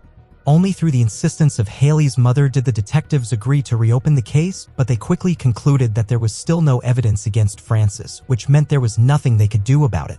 All these years, Haley's family tried to get the police to investigate thoroughly, but they assured them that they had done everything in their power, desperate to wait for help from law enforcement. The relatives spent tens of thousands of dollars on private investigators, but all to no avail. The case did not take a new turn until 6 long years later in 2013, when an extremely outrageous fact came to light. It turned out that the police had simply forgotten about the evidence that ended up being the key to the case. The medical examiner, Tracy Horn, filed a request to reopen the investigation. The reason was that the very same car seat covers seized from Francis' neighbor's car in 1999 were found in evidence storage. Suddenly, it turned out that for 14 years they had never been tested for blood, DNA, and other evidence. When experts did retrieve them, they were immediately able to find a woman's earring that had snagged on the fabric of the covers. Taking a drawing of Lisa's just after her friend's disappearance, detectives were horrified to see. It was the same earring that Haley was wearing the morning of her disappearance. But that wasn't all. A human hair was found in one of the car mats that had also been removed from the car. Experts extracted a DNA sample from it that showed a match to Haley Dodd's mother's DNA. That meant that the hair was very likely Haley's own, but that probability was not 100%, which made it very difficult to prosecute Francis in the shortest possible time. As soon as the news leaked to the media, a wave of criticism poured in against the police. For 14 years, this evidence laid literally under the noses of the investigators. But in all that time, they never remembered it. Of course, such a find instantly changed the course of the case, and the detectives went to the other side of the country to interrogate Francis again. At the time, he was still in prison for assaulting a woman in 2007. The man gave them the same story he had told them 14 years earlier. He denied his involvement and assured them that he was shopping in Myra at the time of Haley's abduction. The interrogation, which lasted nearly 4 hours, was inconclusive, so the police had to prepare the case to go to trial. It wasn't until 2015 when he was formally charged with Haley's murder and deported to Western Australia. 2 more years later, in late 2017, the trial began. Francis' defense insisted that all the evidence presented was circumstantial. The earring Haley bought at a local store was very cheap and popular, so it could have been left in the car by another woman.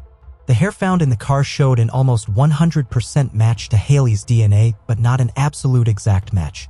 Although a mistake here would have been highly unlikely, that was enough for the lawyers.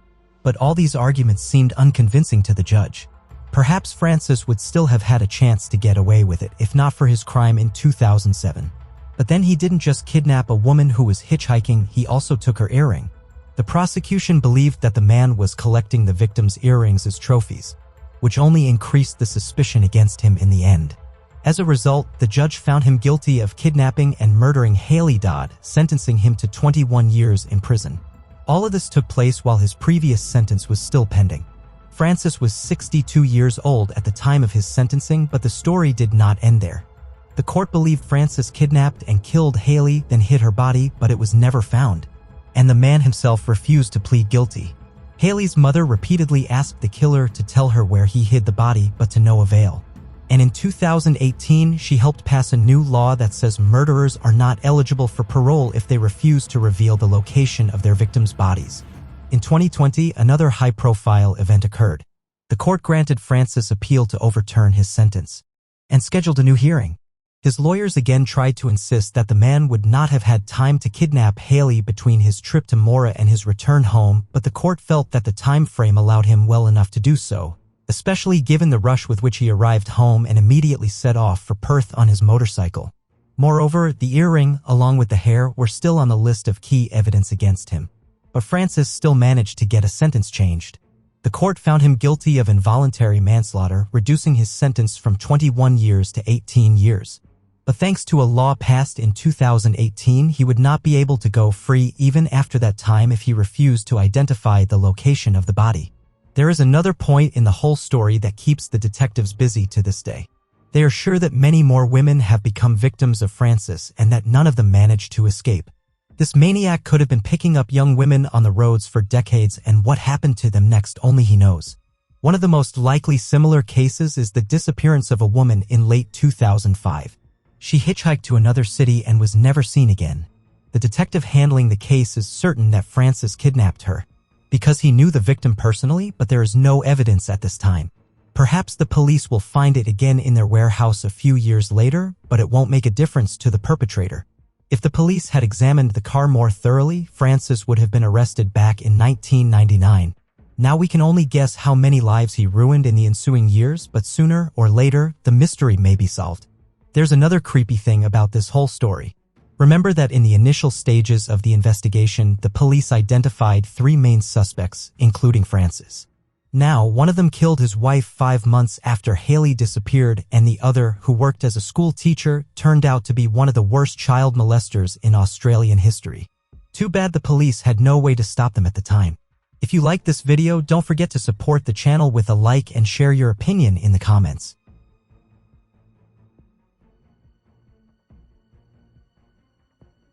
This story is about a pair of lovesick maniacs from England who devoted their lives to killing children. Working as a team, the lovers would lure them into a deserted place and then subject them to hellish torments. Even after their arrest, the criminals found ways to torture the teenagers, and prominent British politicians tried to secure their release. Meet Ian Brady and Myra Hindley. Ian Brady was born on January 2, 1938, in Glasgow, Scotland. His mother, Margaret Stewart, worked as a waitress, and who his father was is not known.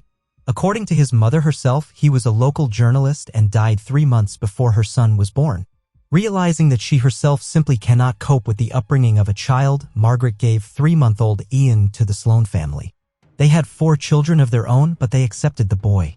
Ian took their last name but continued to see his mother regularly. At the age of 9, he and his family moved to the town of Pollock, where he enrolled in the local school. From an early age, his acquaintances noticed Ian's cruelty to animals. They later described the terrible things the child did. At school, his behavior only worsened. He twice broke into other people's homes, for which he ended up in the hands of the police. Alas, no serious punishment was incurred by this future maniac due to his age. In addition, Ian constantly bullied the younger children. At age 15, he left school and got a job at the shipyard. But after less than a year, the young man changed his occupation and became a messenger butcher. At the age of 16, he was again put on trial. His girlfriend, Elevon Grant, went to a dance with another boy for which Ian threatened her with a knife. The judge placed him on probation on one condition. The young man must live with his birth mother. So he did, moving to Manchester to live with his mother and her new husband, Patrick Brady. As you may have guessed, the would-be maniac took his stepfather's last name. He arranged for him to work as a porter of fruit at the market. But the hard work was not to Ian's liking. A year after the move, he was caught by the police on theft with a bag of lead seals. The young man intended to sell them on the black market and make extra money. But instead of money, he earned his first real sentence. Given that he was under 18 at the time of the crime, the judge sentenced Ian to 2 years in a juvenile facility. While serving his sentence, the young man managed to get alcohol in prison and got pretty drunk. For this, he was transferred to a stricter institution where he completed serving his sentence on November 14, 1953. Back in Manchester, Ian changed 2 jobs, but he was drawn to something more. Determined to improve his education, he began reading books. True, not all of these books were useful. One of his favorite works was Adolf Hitler's Mein Kampf. In addition, he liked books about the crimes of the Nazis. Myra Hindley was born 4 years after Ian on July 23, 1942, in an area of Manchester. Her family was not an ideal family. Her alcoholic father regularly beat his daughter and instilled violence in her. The family lived in a dilapidated house with only one room that was more or less safe. After her parents had another daughter, Myra was sent to live with her grandmother. Her father taught the girl self-defense in a rather brutal way. He demanded that his daughter could fight back against any abuser and did not tolerate weakness. Once he made her beat up a neighbor's boy who scratched her cheek. Later, the maniac called this incident her first victory. Another shock in the girl's youth was the death of her close friend, 13-year-old Michael Higgins. One day he invited her to go for a swim in the local abandoned reservoir, but she refused. As a result, the boy drowned and Myra felt guilty. After that incident, the girl gradually began to delve into religion. She joined the parish of the local church and became godmother to Higgins' nephew. At 16, the girl took a job as a clerk in a small firm. Her duties were basic: brewing coffee, fetching something, printing out documents. Despite this, she won the love of the team from the very first days. After receiving her first paycheck, Myra spent it in a week, leaving her without a livelihood. Then her co-workers chipped in and gave her the same amount from their pockets. Around the same time, the girl planned to get engaged to her boyfriend, Ronnie Sinclair, but later changed her mind. At 17, she changed jobs, but she did not show the same enthusiasm for the new place. 6 months later, she was fired for constant absenteeism. At the same time, Myra went to the judo section where even the guys didn't dare to fight with her. Once she got a taste for it, she could not stop in time and caused serious injury to her opponents. At the same time, Myra dyed her hair pink. The future maniacs met at Millward, where both got jobs. Myra was 19 years old at the time, Ian was 23. According to the young woman's diary, their first conversation took place on July 27, 1961. At first, Myra felt sympathy for the young man despite his criminal record, but later lost interest. However, 6 months after they met, Ian asked her out to a movie and the young woman agreed. The choice of a movie for a first date was as strange as possible. A documentary about the Nuremberg trials, and they agreed on that. The couple continued to go to the movies for the most, and soon Brady instilled in Myra an enduring interest in Nazis. Often they sat down together to read materials and books about the atrocities of the Third Reich while drinking German wine. Because of her new fascination, Myra began to imitate the Aryan young woman model. She dyed her hair white and started using dark red lipstick. Later, she dramatically changed her style of dressing to a more candid short skirts, leather jackets, and high-heeled shoes. The couple continued to work together, but every day they paid less and less attention to the team. To call the relationship perfect at the time was impossible. In a letter to her old friend, Myra once reported that Ian had slipped her sleeping pills. A few months later, she asked him not to pay any attention to that letter. Considering that the couple had little money in those years, they began to look for ways to get rich quickly. Eventually, Ian and Myra decided to rob a bank. The young woman rented a van and tried to learn how to shoot, but she failed to master the skill. Despite this, she eventually acquired a rifle and 2 revolvers. Eventually, the couple decided to abandon the idea. They were probably well aware that without the proper training and experience, they would not succeed. Instead, they really got into photography and bought professional equipment, but they only took pictures of each other and not in a very decent way. 2 years after meeting in June 1963, Ian came to Myra and her grandmother. A little later, they were given new housing under a government program since the old one was considered unsafe. It was also at this time that Brady first voiced to Myra his deepest dream of committing the perfect murder. He was inspired by the book Coercion by Meyerlevin, in which 2 teenagers planned to kill a 12-year-old boy and avoid the death penalty. The young woman was not deterred by this revelation and agreed to help her lover. The plan was very simple. Myra and Ian were going to look for the victim along the road, then take her to a remote place and kill her. Brady told Myra to drive the van down the street alone, while he himself was to follow her on a motorcycle. Upon spotting a suitable victim, the maniac was about to signal his accomplice with his headlamp, after which she was to convince the victim to get into the car. On the evening of July 12th, just 1 month after moving in, they went out hunting. Brady chose the first victim and signaled Myra. She drove off past him. Catching up with her, he demanded an explanation. The young woman reported that the maniac's target was 7-year-old Marie Ruck, who lived next door to her mother. According to Myra, it would be extremely difficult for them to get away with it because the police would start searching for such a young child instantly. The couple then continued down the street, looking for another victim. At 8 p.m., on Froxmore Street, Brady again made his choice, and Myra again recognized the girl. She turned out to be Pauline Reed, a 16-year-old friend of her younger sister who was on her way to the disco. Determined to act, Myra stopped and offered her a ride, whereupon the girl got into the car. To take her to a deserted place, Myra made up a story. She had supposedly lost a very expensive glove on the Saddleworth Heath. The area was popular with the locals for its rich supply of peat used as fertilizer. The unfortunate Pauline agreed to help her acquaintance. Shortly after arriving at the site, Brady drove up to them. Myra told the girl it was her boyfriend and he would help them in their search. How the situation unfolded further is unclear to the end. The problem is that Brady and Myra tell two different versions, but they all end up with the same story. Pauline is murdered. In Ian's version, he and his lover abused and killed the girl. Myra, on the other hand, claimed that she was left sitting in the car while Pauline and Brady went supposedly to look for the glove. After a while, the maniac returned alone and reported that the girl was dead. He took Myra to her body and she noticed that the girl's clothes were badly wrinkled.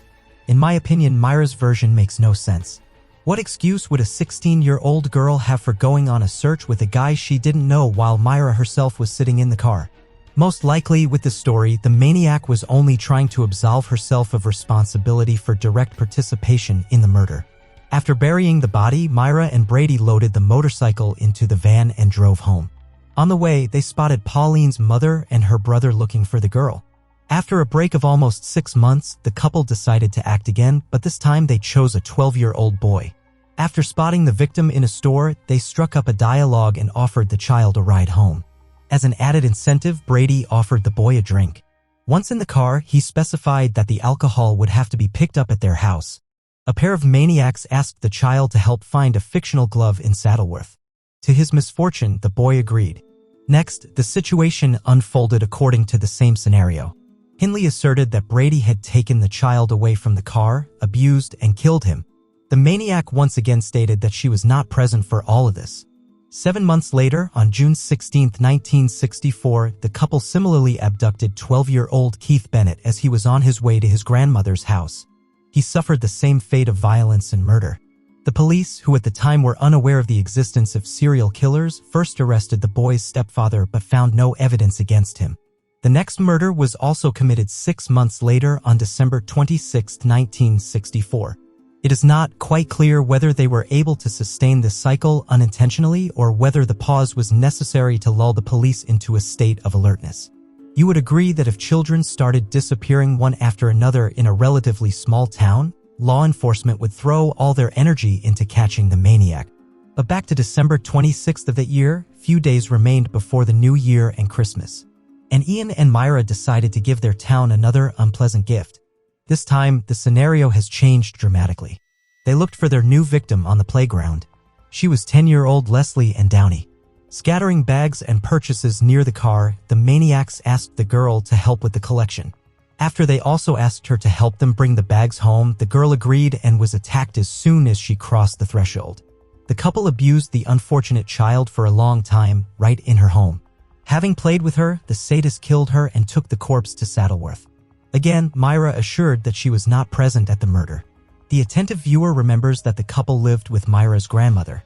Where had she gone at the time of all these atrocities? The caring granddaughter sent her to relatives' house and forbade her to return home. In spite of this, the old woman tried to return in the evening, but Myra simply would not let her in. The next day, after cleaning up the girl's corpse and the house, she still brought the grandmother back. The couple committed their next murder 10 months later, breaking a peculiar cycle. But that's not the only thing that makes this case special. At the time, Maureen, Myra's younger sister, already had a husband, David Smith, 17. The couple often spent time together and the young man immediately won Brady's affection.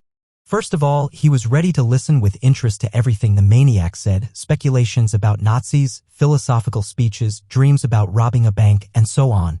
Secondly, he had already been in the police station more than once, just as Ian had been in his years. Even their crimes were very similar. Smith had been caught breaking into someone else's house and inflicting severe battery. Perhaps Brady saw him as his protege, a new member of the improvised gang. As time passed, the young man made more and more visits to their house, wherein long conversations with Ian, talk of murder began to spill over. It got to the point where Myra began to seriously worry if their relative would run to the police. But Brady was adamant.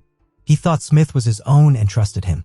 Shortly before the next crime, he even told her that he and Smith would soon commit a crime together. It all happened on the evening of October 6, 1965. Myra and Brady went to Manchester Central Station to look for a new victim. And soon Ian made his choice. He met 17-year-old Edward Evans, who agreed to go to his house after a little chat. Upon arriving at the house, the company drank wine, and at a certain point, Brady sent Myra to get Smith.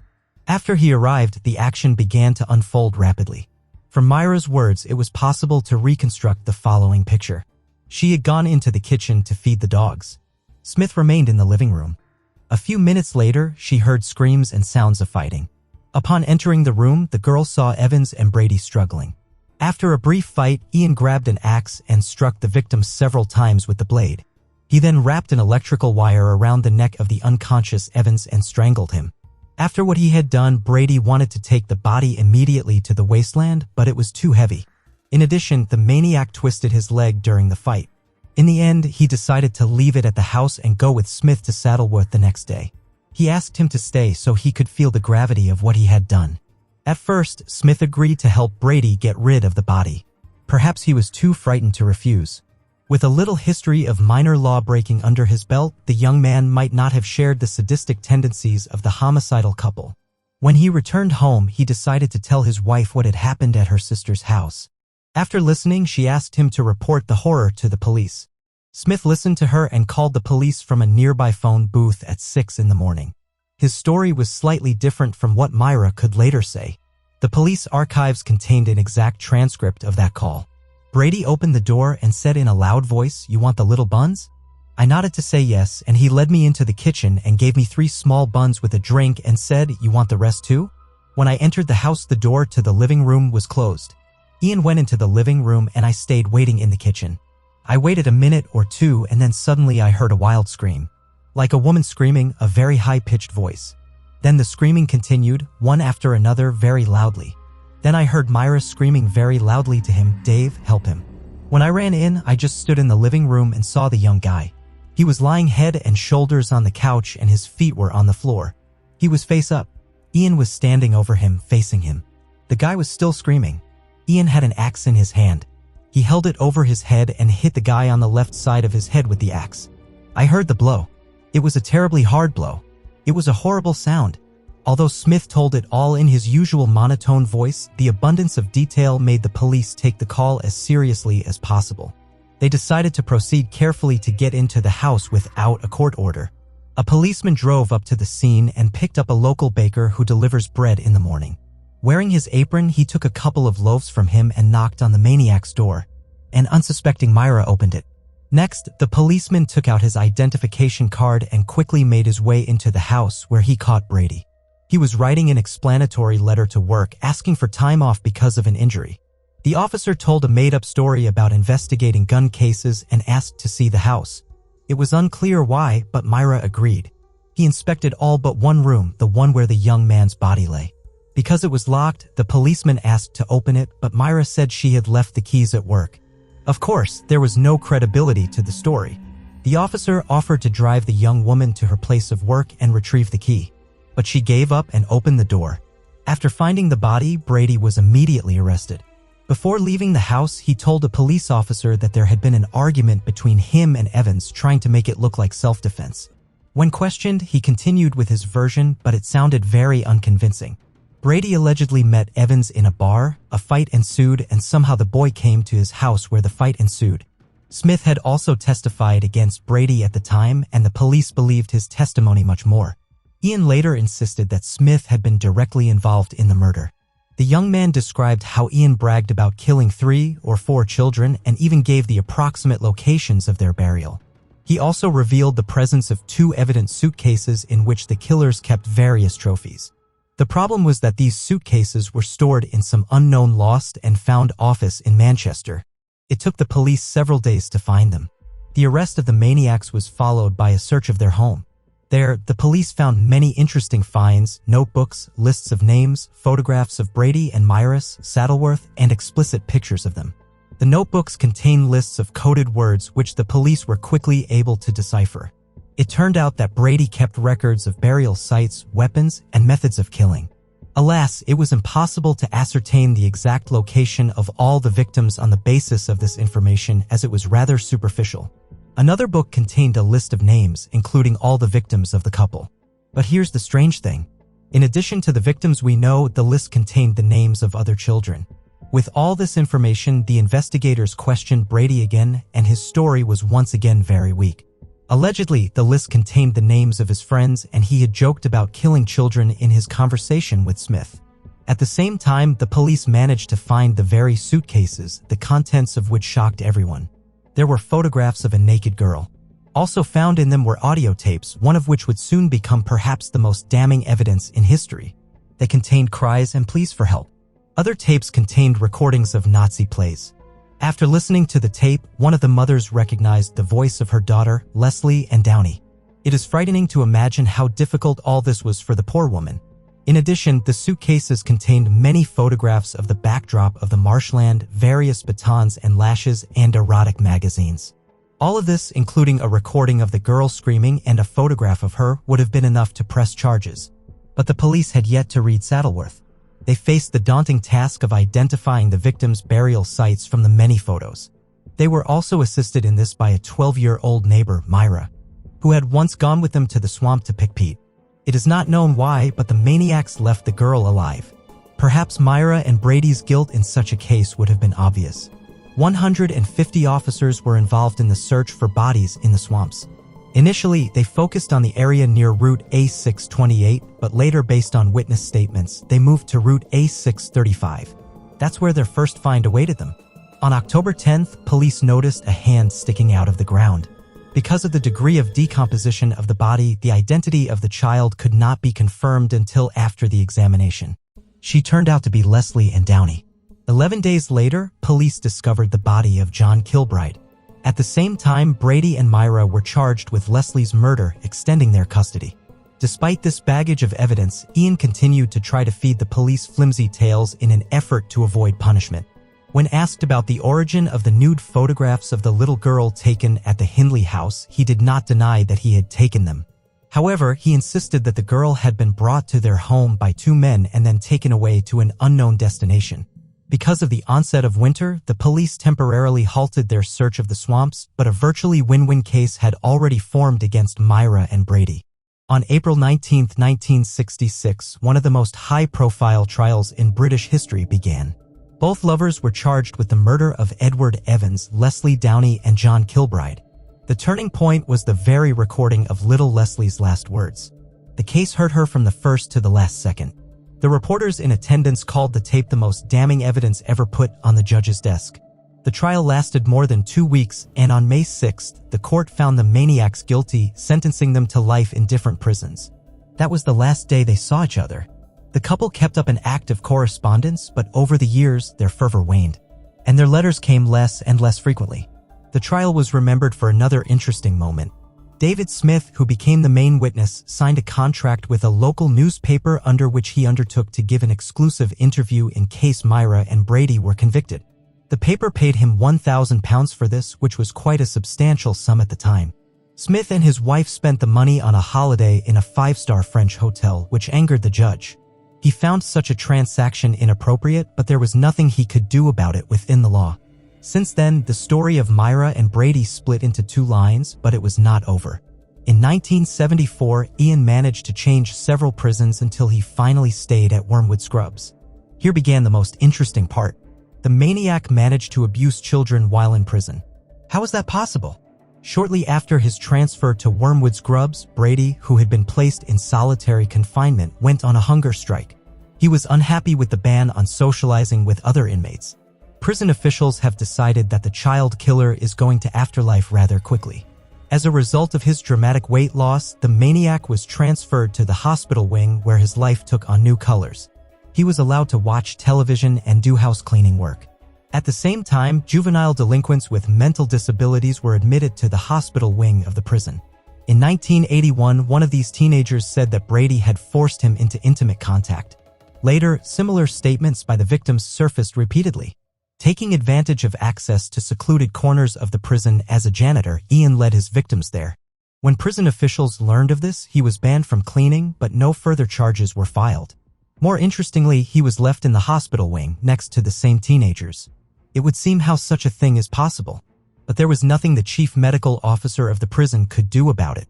British law mandates that prisoners be assisted, and Brady used this skillfully. He threatened to resume his hunger strike every time he talked about being transferred back to a cell. In 1982, a harsh decision was made to transfer the maniac to another prison with stricter conditions. However, 3 years later, in 1985, Brady was declared insane. Thanks to this, another transfer awaited him to Ashworth Psychiatric Hospital. Many of you may have wondered how such a violent sadist managed not only to establish a comfortable life in prison, but also to do his dirty work with teenagers. The answer might surprise you. He was helped by the Earl of Longford, Frank Pakenham, one of the leading politicians of the time, to get favors and privileges. Brady approached him while in prison, and soon the Earl actually sided with him. Of course, there was no talk of helping to get the charges dropped, but Ian didn't count on that. Pakenham helped him stay in hospital by appealing to Britain's Home Security himself. After that, the politician repeatedly bailed out his newly minted friend by pulling the right strings in the British upper echelons. But the main request of Brady he could not fulfill. The maniac dreamed of a date with Myra. On that note, let's move back a bit to Hindley's story. Her life behind bars was much less intense, but not without interesting moments. While in prison, she managed to have a mistress, but more interestingly, she was able to get out of there for a while. Not long after beginning her sentence, Hindley began a torrid affair with the warden, Patricia Cairns. Together, they planned an escape, but were caught by the police in the preparation stage. As a result, Cairns went from a prison employee to a prisoner for 6 years. In November 1986, Keith Bennett's mother wrote her a letter begging her to tell her about her son's fate. Pain and despair, and the last lines make clear. I am a simple woman working in the kitchens of Christie's Hospital. It took me 5 weeks to write this letter because it is very important to me that it be accepted by you as it is, a plea for help. Please, Miss Hindley, help me. It is impossible to say for certain whether Hindley was moved by this or whether there were other motives, but she agreed to take part in the investigative experiment. Under tight security, she was taken to Saddleworth Heath, which was cordoned off by 200 police officers along its perimeter. Myra's task was to locate the bodies of children whose fate was still unknown. She failed in that task. The search yielded no results. The detectives who organized her participation were harshly criticized for wasting money on an event of this scale. However, it bore fruit a little later. One of the detectives continued to visit the woman in prison, and soon she decided to partially confess to a number of crimes. Myra recounted all the murders, but insisted she was never there at those moments. Of course, no one was in a hurry to believe it, but the detective was happy with the new information in any volume. Since then, Myra had been out on the heath several more times. And in 1987, the cops were successful. And that's what you call the discovery of Leslie and Downey's body. And later, Pauline reads, once Brady learned of his former lover's cooperation with the investigation, he also decided to partially confess to what he had done. True, the maniac asked to be given the means and opportunity to leave his life, which no one could legally do. Having been refused, Ian still talked and also expressed his desire to help the police in their search for the remaining bodies. On July 3rd of that year, he was taken to Saddleworth, where he was never able to pinpoint Keith Bennett's burial site. Later, frustrated detectives refused to make another trip to the heath with the maniac, and he turned to reporters. In a letter, he indirectly admitted they had killed 5 other children, but police could not confirm this information. 6 months later, Brady still secured a second visit to Saddleworth, but again proved useless. Keith's body has not been found to this day. In 2003, the police resumed their search using the most advanced technology. It gave no results. They only had 40-year-old photos, which made finding the right place next to impossible. Myra made a long attempt to obtain an early release. She wrote appeals, secured Lord Longford's support, and by the early noughties, almost everyone was convinced that her release was inevitable. Unfortunately for her, life decided otherwise. Hindley died on November 15, 2002 at the age of 60. The cause was complications from a heart condition. The rest of Brady's life was less rosy. While Myra's release was seriously considered, Ian's release from the asylum was being given the go-ahead by senior British officials. With each year in the asylum, he gradually went mad until he lost what little, if any, sanity he had left. In spite of this, he managed to live long enough until he was 79 years old. In 2017, the maniac died of cancer, and the urn with his ashes was buried at the bottom of the sea. Brady's death made few people sad. His namesake, Police Federation branch chairman Ian Hansen noted that such monsters deserve no sympathy. That was the end of the story of the child-murdering lovers. But in Britain, their names will long be remembered. Ian and Myra are a prime example of inhumanity. Highgate Hill is a bustling suburb located in the heart of Brisbane, Queensland, Australia. With a population of over 6,000 residents, it's a vibrant and diverse community that boasts a mix of old and new architecture, from traditional Queenslander homes to modern apartment complexes. The landscape is hilly and offers breathtaking views of the Brisbane River, and the surrounding area is known for its leafy streets, parks, and gardens, making it a popular destination for families and nature lovers. However, as the case of the Mculkin family shows, even a bright and busy city like Brisbane can have a dark underbelly. Despite the beauty and charm of Highgate Hill, the case of the Mculkin family serves as a stark reminder that evil can strike anywhere, at any time. Barbara Mculkin, born in 1940 in New South Wales, was a vibrant and resilient woman who faced life's challenges head-on. In June 1960, Barbara married Billy Mculkin, a small-time crook and debt collector. They had two daughters, Leanne and Vicky. Despite the hardships that came with Billy's unpredictable lifestyle, Barbara remained steadfast in her commitment to her family. She navigated the complexities of their relationship with unwavering strength and grace.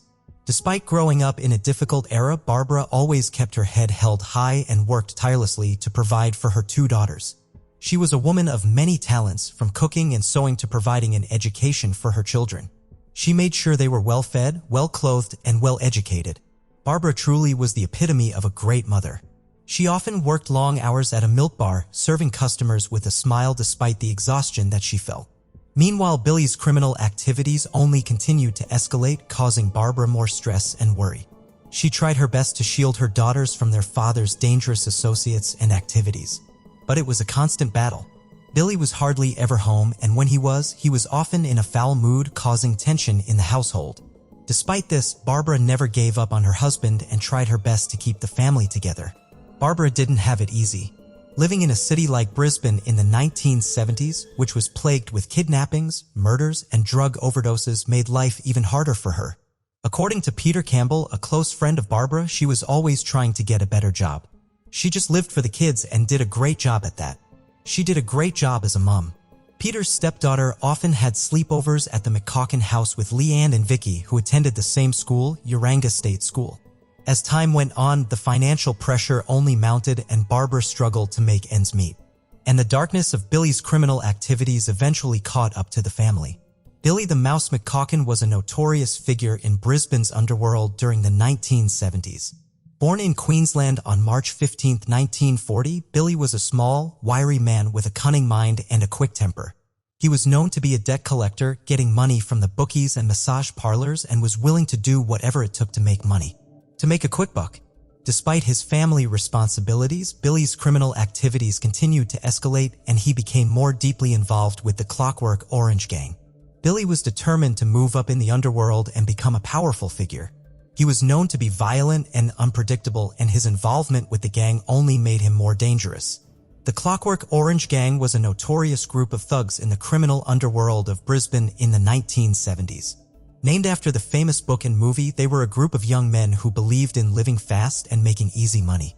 Along with Billy Mculkin, the gang consisted of Vincent O'Dempsey, Peter Hall, and Gary Shorty Dubois, among others.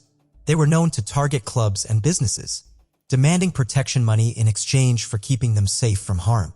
The gang had a reputation for using violence and intimidation to get what they wanted, and they were not afraid to use extreme measures to achieve their goals. Gangs would often target clubs because they knew they would get protection money. It was a simple equation. Pay up or your club would get bombed. One of the clubs they targeted was the Whiskey A Go Go. On the night of March 8, 1973, the Whiskey A Go Go Club was bursting with life as Brisbaneites, business people, and even police officers all gathered inside to enjoy the vibrant atmosphere and loud music. But as the night wore on, things took a sinister turn. At precisely 2:10 a.m., 2 drums of diesel fuel were brutally thrown into the foyer of the club, shattering the peaceful atmosphere with a loud bang.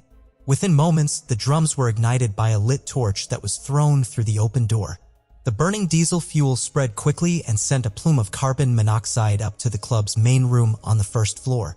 The heat was intense and the thick smoke made it difficult to see. The stairs were smeared with large quantities of grease, making it impossible for the patrons to escape. The door of the fire escape was also greased, which made it slippery and challenging to open.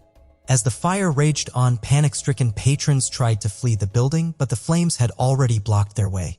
The heat and smoke became unbearable and 15 people lost their lives, including waitresses, musicians, and even an off-duty police officer. The tragedy shocked the city, and a circular plaque ringed with the names of the 15 dead still sits outside the Amelia Street doorway in Fortitude Valley, serving as a stark reminder of the horrific events that occurred that fateful night. About 100 patrons, bar staff, and entertainers had been inside the club at the time of ignition. Many had to escape by jumping from broken windows onto an awning and dropping 15 feet to the ground. As the investigation into the fire began, police quickly identified 2 prime suspects, John Andrew Stewart and James Richard Finch. They were charged and eventually convicted of the bombing, but many believed they were framed, and an inquest that could have widened the investigation was stopped after they were charged, even though it was clear that others were involved. The Whiskey A Go Go fire was a tragedy that shook the city of Brisbane to its core. The night of the Whiskey A Go Go fire, the flames didn't just engulf the club, but they also cast a dark shadow over Barbara Mculkin's heart. She had overheard the Clockwork Orange gang discussing their plans to bomb nightclubs, including the Whiskey A Go Go, during one of their boozy meetings at Billy's home. Little did she know that her husband was deeply involved with the gang, and his actions would soon have devastating consequences. Barbara discussed this with John Ryan, a friend and security guard at the Whiskey A Go Go, who agreed to help her disappear and reveal all the secrets of the infamous Clockwork Orange gang. The plan was to document everything on camera and recordings, and bring justice to the victim of the gang's ruthless activities. But as the night went on, John received no call. Barbara had put the plan on hold to let her daughters Leanne and Vicky attend a birthday party.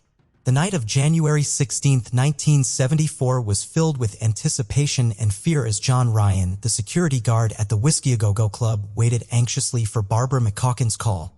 Meanwhile, in the streets of Brisbane, the Mculkin family's fate was already sealed. That evening, her daughters Vicky and Leanne went to Junine's 10th birthday party across the street while Barbara was alone at home. Neighborhood friends Janet and Junine Gayton saw Vince and Shorty, also known as Vincent O'Dempsey and Gary Dubois, members of the Clockwork Orange gang, with Mrs. Mculkin at their Highgate Hill house, along with an orange Valiant Charger parked out the front. Dubois later drove the Charger to Peter Hall's house in Chermside, where he confessed that he and O'Dempsey were on the piss at the Mculkins' house and he was going back for more. As the night went on, Leanne left for home from the birthday party alone at 8:30 p.m. A neighbor watched her as she entered the house. Vicky returned home as well, but this was the last time anyone ever saw the Mculkin family alive. On January 18, 1974, the eerie emptiness of the Mculkins' home was the first sign that something was amiss. Billy Mculkin, Barbara's estranged husband who had been involved with another woman, arrived to find the house abandoned.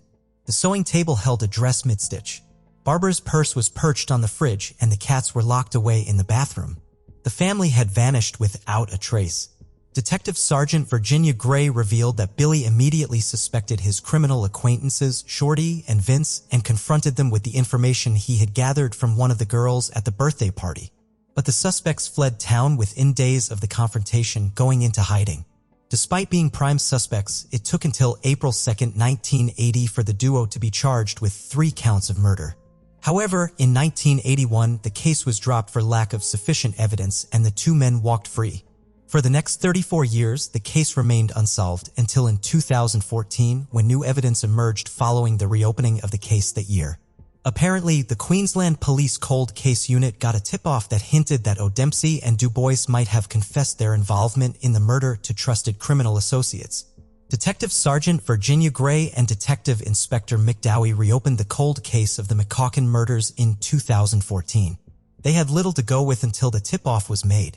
With that new information, Queensland Crime and Corruption Commission, known as the CCC, called in Peter Hall, a former criminal associate of Shorty Du Bois. The CCC is an independent Queensland government entity which has the power to investigate major crimes and corruption by using coercive powers to force witnesses to give evidence, denying them the right to silence. During the interrogation, Peter Hall admitted involvement in several crimes of the past. Hall admitted to the firebombing of the Torino's nightclub in February 1973, an unsolved arson in which no one was killed. He admitted to doing break-ins as a petty criminal with his fellow Clockwork Orange gang members Gary Shorty Du Bois, Tommy Hamilton, and Keith Meredith. However, when the CCC pressed on, he denied any knowledge of any role that Shorty Du Bois may have played in the abduction and murder of Barbara Mculkin and her daughters. What was significant about that denial was that Hall was not actually being specifically questioned at that point about the Mculkin disappearance. Also, during the interrogation, Hall let slip a comment. He said Shorty went missing the following day. Caught the attention of Detective Sergeant Virginia Gray, who realized the significance of what Hall had inadvertently revealed when she listened back to a recording of his CCC interrogation a week later. She believed that Hall was flagging that he knew Shorty Du Bois had gone missing after one unspecified but crucially important day. The detectives then realized that Peter might know what happened to the Mculkin family but didn't want to due to the criminal code of silence, who would blame him. From his experience as a petty criminal in his youth, Hall was bitterly skeptical of police. He believed they were the enemy and was well aware of corrupt police officers from the bad old days of the Queensland Police Force who were systematically bribed by organized criminals. So Detective Virginia Gray and McDowey had to win Hall's confidence and trust. And slowly, but surely they did. Peter Hall decided to break the code of silence and reveal what he was told by Du Bois just 2 days after the murders. He had kept this secret for 40 years, but he decided to publicly admit his criminal past and reveal what he knew. According to Hall's confession, Barbara Mculkin and her 2 daughters were abducted from their home on January 16, 1974. They were taken to a remote bushland area near Warwick, 2 hours southwest of Brisbane, where O'Dempsey separated Barbara from her children and strangled her to death. Du Bois then assaulted at least one of the girls, and both children were murdered and buried with their mother. However, their bodies were never found. Gary Du Bois allegedly recounted that they had waited for the sun to rise so they could see what they were doing. And as the light filtered through the trees, they dug holes to bury the bodies. But it was the sight of the lifeless bodies lying there in the morning sunlight that unnerved him the most. In the aftermath of the unspeakable horror, he couldn't get out of the place fast enough. Hall describes Du Bois as a victim of circumstance, forced to comply with O'Dempsey's orders or face certain death himself. Anyone who got in his way at the time would have been killed, Shorty included, Hall recalls. It was a terrifying reality that Du Bois could not escape, and one that ultimately led to the deaths of 3 innocent lives. Peter Hall recalled that Du Bois had invited him to come with them to the Mculkin house that night of the disappearance, promising him that he would have the chance to make love. Peter Hall's decision to decline Gary Du Bois' invitation to join him and Vincent O'Dempsey at the Mculkin home was perhaps the difference between life and death. The promise of making love was merely a ploy to entice Hall into joining the depraved duo on their mission to murder the family. In retrospect, it was a bullet that Hall dodged, both literally and figuratively. As Hall reflected on that fateful night, he shudders at the thought of what could have happened had he gone along with Du Bois. He wondered if he, too, would have been coerced into committing heinous acts of rape and murder against innocent children. The haunting possibility that he could have been complicit in the horrific crimes still sends shivers down his spine. But if I had, I think I would have probably been still up there now. The weight of the words and the seriousness of the situation are not lost on Hall. He understands the gravity of what could have transpired had he made a different decision that night. Looking back, Hall is grateful to have escaped the clutches of the Clockwork Orange gang and to have lived to tell the tale. He knows that the Mculkin family was not so fortunate, and their tragic fate serves as a stark reminder of the evils that lurk in the shadows of society. Hall's confession was a significant breakthrough in the case, and Vincent O'Dempsey and Du Bois were convicted and sentenced to life in prison on June 1, 2017. Hall's decision to break the code of silence and his willingness to testify in court played a crucial role in securing the convictions. His wife's tears during the interview were likely a combination of relief and stress because her husband was taking a significant risk to bear witness against O'Dempsey and Du Bois. Warren McDonald was mentored by Vincent O'Dempsey for a period of 20 years in criminal activities. Warren's father had a history of criminal association with Vincent, and because of that connection, Vincent took Warren under his guidance and mentorship. They had worked together on several criminal ventures, including overseeing a massive illegal cannabis crop in 1997, which McDonald still vividly remembered. During the drive back to Warwick from the crop site, McDonald remembered a conversation they were having concerning a particularly difficult worker who was causing problems at the crop site. O'Dempsey then said, "Oh, you need a notch on your gun." So he asked what it meant, to which O'Dempsey replied that he needed to kill to gain respect. The stunned McDonald let O'Dempsey keep on talking. That was when O'Dempsey raised the Mculkin murders. Just came straight away with it, McDonald remembers.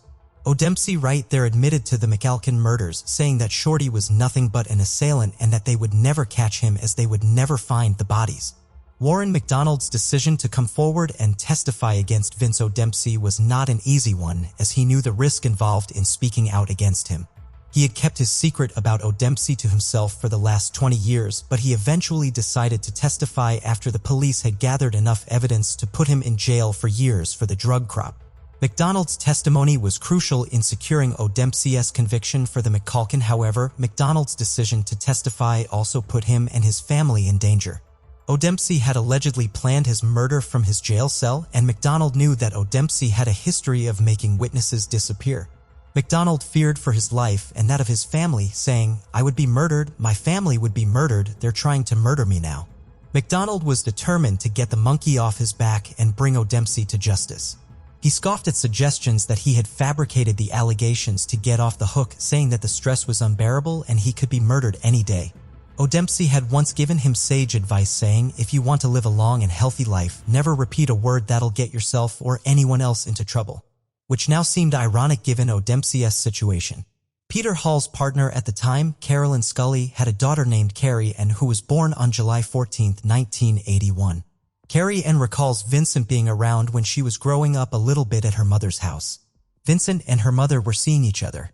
Carrie Ann grew up and became a heroin addict. In the middle of 2011, Carrie Ann had young children and needed financial help. She called Vincent, who was then living in Warwick. Vincent gave her some money. Carrie Ann and her children then began living with Vincent in his house at Warwick. According to Carrie, Vincent had lots of books. He bragged to her that he had been in lots of newspapers and that he had been written about in a book. He gave Carrie Ann $20 to go and buy a copy of a book called Shotgun and Standover. While lying on the bed, Vincent told her he'll show her what the book said about it. According to her, he was really proud of it. O'Dempsey showed her a picture in the book of himself walking from court with a leather jacket slung over his shoulder and bragged about the Mculkin murders. A little later, he said to her, "I did it and they still couldn't get me for it." Miss Scully left the relationship the next day and remained in fear of the man who she later told police was an intelligent serial killer who covered his tracks. "He takes you in the middle of the night like an angel and you're gone for good," Miss Scully told a committee hearing in November 2015. The memory of that night still haunted her. The image of O'Dempsey's face etched into her mind. She knew then that he was not just an ordinary man, but a predator, a monster hiding in plain sight. Carrie Scully went into hiding, living in fear for her life, constantly looking over her shoulder, waiting for the day when O'Dempsey would come for her. But she knew that she had made the right decision, that it was better to live in fear than to become another victim of a man who had no remorse for his heinous crimes. In the final stretch of the trial, a crucial witness emerged, adding weight to the evidence against O'Dempsey. The witness, a remand prisoner whose identity remains undisclosed, had jotted down O'Dempsey's confession on scraps of paper and crossword puzzles. The prisoner testified that O'Dempsey had said she had to be dealt with, referring to Barbara Mculkin. He had also tried to distance himself from the murders, claiming that he had never laid a hand on the children and that Shorty had committed the gruesome acts. The informant also revealed that O'Dempsey had approached him after being granted bail with an attempt to prevent the testimony of Warren McDonald and Carrie Scully in court. The informant detailed how O'Dempsey had shared information about McDonald's daily, including the road he took and the roadside diner where he stopped for breakfast. The revelations left no doubt about O'Dempsey's involvement in the Mculkin case and his intention to silence witnesses. With the testimony of the final witness, the case against O'Dempsey and Du Bois was complete and the verdict seemed imminent.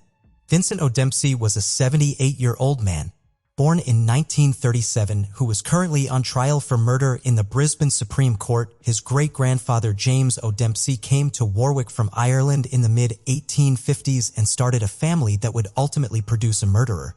He sits upright and attentive in the dock, wearing a hearing aid to listen to the proceedings. But those who know him well say that he has always been lacking in empathy and feeling, as he was diagnosed as a psychopath in his youth. O'Dempsey's large, meaty hands and coal-black eyes unnerve those who have encountered him. He has never shown any remorse for his actions and, if anything, seems proud of his violent past. His former girlfriend, Carrie Ann Scully, testified in court that he boasted to her about his involvement in the Mculkin and even confessed to being responsible for a total of 33 murders. That would make him one of Australia's worst mass murderers, although he has not been charged for any other murders. There is still speculation that O'Dempsey was involved in the Whiskey Al Go-Go nightclub bombing that left 15 people dead. O'Dempsey had co-opted Shorty Dubois and his, which could offer a possible motive for the Mculkin murders. It is believed that the reason why Barbara Mculkin and her daughters were killed was because they feared she might reveal something she knew about the bombing of the Whiskey A Go-Go. The speculation all throughout the murder trial was that O'Dempsey and others were concerned they might be incriminated in the Whiskey murders because of their involvement in the Torino arson 11 days earlier. And for that reason, Barbara had to die. Detective Sergeant Virginia Gray told 60 Minutes that she believed Barbara knew enough to get herself into trouble. The children, unfortunately, would have placed O'Dempsey and Dubois at the scene of their mother's abduction that night. So it is suggested that is why they had to die as well. But some people like Peter Hall believe that O'Dempsey enjoyed killing for the sake of it. He believed that O'Dempsey went there that night for even baser reasons. Regardless of his motivations, O'Dempsey is a psychopath, gangster, and convicted murderer. After more than half a century, he is only now coming into focus as Australia's worst serial killer. The trial of the Mculkin murders was held in the Supreme Court in Brisbane, where Justice Peter Applegarth presided over the sentencing hearing on May 23, 2017. The court heard that modern laws allowing the court to set a parole eligibility date could not be applied retrospectively. Justice Applegarth addressed both offenders, Vincent O'Dempsey and Gary Dubois, telling them that they were cold-blooded, heartless killers who showed no remorse and would likely die in jail. He said that O'Dempsey had boasted about killing the Mculkins and getting away with it, and that he was a hardened killer and criminal with no conscience. Judge Applegarth stated that O'Dempsey had murdered a defenseless woman and was a child killer who was beyond redemption. He also said that Dubois had no conscience and was a cowardly old man who had aided O'Dempsey and continued to do so out of fear. Justice Applegarth further explained that O'Dempsey used intimidation and traded on his reputation as a mad dog. He said that Dubois had obeyed O'Dempsey and aided in killing and assaulting the girls like a coward. However, when Dubois began talking over the sentence, Justice Applegarth told him to shut up. When he did not comply, Dubois was removed from the courtroom. The judge went on to say that the last hours of Barbara, Vicky, and Leanne's lives must have been terrifying. He said that Dubois was a coward, but O'Dempsey had been the prime offender. Justice Applegarth also explained that it was clear that Barbara Mculkin knew enough about each of the pair's roles in the nightclub bombings at the time for them to want to silence her. He said that Dubois and O'Dempsey had escaped justice for decades and luck was on their side. So was the fear they installed in others. Justice Applegarth explained that the dedication of police, the testimony of dozens of witnesses, and the conscience and courage of some key witnesses at each of the trials had ensured justice at last. He told the killers that they could have no expectation of early parole. If they maintained their silence over where the bodies were buried, they could not reasonably expect to ever be granted parole. Earlier in the hearing, Justice Applegarth had allowed O'Dempsey to read a handwritten note in the court. In the note, Killer said that he had been wrongly convicted on false testimony and never had any reason to harm the Mculkins. Dubois also requested to speak but had not prepared anything in writing, so he was not able to address the court directly. Outside court, O'Dempsey's lawyer Terry O'Gorman said that his client was innocent and had been convicted on unfair testimony, including statements. However, O'Gorman acknowledged the grief and angst that the Mculkin family had been through. He extended his sympathies to the family while repeating what O'Dempsey had said, that he was innocent of these charges. In the end, Justice Applegarth sentenced both men to life in prison. He told them that they would never be released unless they revealed the location of the Mculkin family's bodies. The judge's words echoed through the courtroom, leaving a lasting impression on all of those present. The story of Barbara Mculkin was not just a tale of tragedy and murder, but also one of secrets and hidden truths. Vincent O'Dempsey may have thought he knew everything about Barbara that fateful night, but there was one thing he didn't know: her daughter. As a young girl of 17 years old living in Queensland, Australia, Barbara had fallen, but the family of the boy wanted nothing to do with her. Neither did her parents want her to keep the baby or marry the father. And in those days, tragically, there was no option for an unmarried mother, no domestic support benefits, and nothing but shame and social pressure for having a baby out of wedlock. So she gave her beautiful newborn baby girl away for adoption in 1957. The adoptive parents renamed the baby Jocelyn, and she grew up unaware of her biological family until she discovered the adoption papers hidden in her adoptive mother's bedroom cupboard in 1972 when she was 14 years old. Jocelyn was devastated when she finally learned the truth about her birth mother, Barbara, and her two half-sisters who were murdered. She had always felt loved by her adoptive family, but the loss of her biological family was a heavy burden to bear. "You can't help but feel so sad about the whole scenario," Jocelyn lamented. "They didn't do anything wrong. Just because she had some information, they didn't deserve to die." Jocelyn often wondered if her mother had been allowed to keep her, would she have ever found herself married to the detestable criminal Billy Mculkin? She also wondered if she had been with her sisters that fateful night in January 1974, would she too have been taken for a one-way drive by Vincent O'Dempsey? During the O'Dempsey murder trial, Jocelyn sat in the public gallery studying his unemotional visage as his dreadful crimes were detailed. She had hoped to see some remorse or acknowledgement of the pain he had caused her family, but he showed none. Jocelyn was philosophical about not letting O'Dempsey's crimes against her family get under her skin, but she wanted justice to be done. "They're evil men and they don't deserve to be walking around free," she said. One mystery that remains unsolved is where Barbara and her children's bodies are buried. Jocelyn hopes that the DNA sample taken from her as Barbara's closest living relative may one day be used to confirm their location. "For 45 years I've kept all that to myself," Jocelyn said, her voice trembling. "My mother gave me life, so it was something that I could do for her in death and just a way of saying thank you to her." Jocelyn implores Shorty Dubois, who surely knows where the bodies are buried, to finally do the right thing, so we can have closure for everybody in the family. However, it is unlikely that Vincent O'Dempsey will ever reveal what he knows. He probably relishes the pain his final foul secret still causes. The story of Barbara Mculkin is a tragic one, but Jocelyn's hope for justice and closure continues to shine through. She may never know all the answers, but she will always honor her mother's memory and fight for the truth. On the morning of June 7, 2021, a 74-year-old man was found lying lifeless at 4:30 a.m. in his single cell at the Maryborough Correctional Centre in Queensland, Australia. The man was later identified as Gary Reginald Dubois, who had been convicted of the manslaughter of Barbara Mculkin and the rape and murders of her two daughters, Vicky and Leanne, in 1974. Staff and paramedics tried to revive him, but he was declared dead at 5:20 a.m. Dubois had been jailed for life in 2017 alongside co-accused Vince O'Dempsey. Both men were described as cold-blooded, heartless killers who showed no remorse for their crimes. Justice Peter Amplegarth, who presided over the case, said that the last hours of the victims' lives must have been terrifying. Dubois was described as callous and a coward, while O'Dempsey was deemed the main offender. Dubois' death occurred just as he was due to testify this month at a reopened coronial inquest into the 1973 Whiskey A Go Go nightclub bombing. The death was a significant blow to the investigation, as Dubois' testimony could have shed light on the incident and helped to bring those responsible to justice. On May 16, 2022, Vincent O'Dempsey, a convicted triple murderer, testified at a coronial inquest regarding the 1973 firebombing of Brisbane's Whiskey A Go Go nightclub. O'Dempsey had been implicated in the attack and was asked tough questions about his involvement. He refused to take an oath or affirmation and expressed defiance throughout the proceedings. He denied any involvement in the arson and claimed not to know James Richard Finch, one of the convicted men.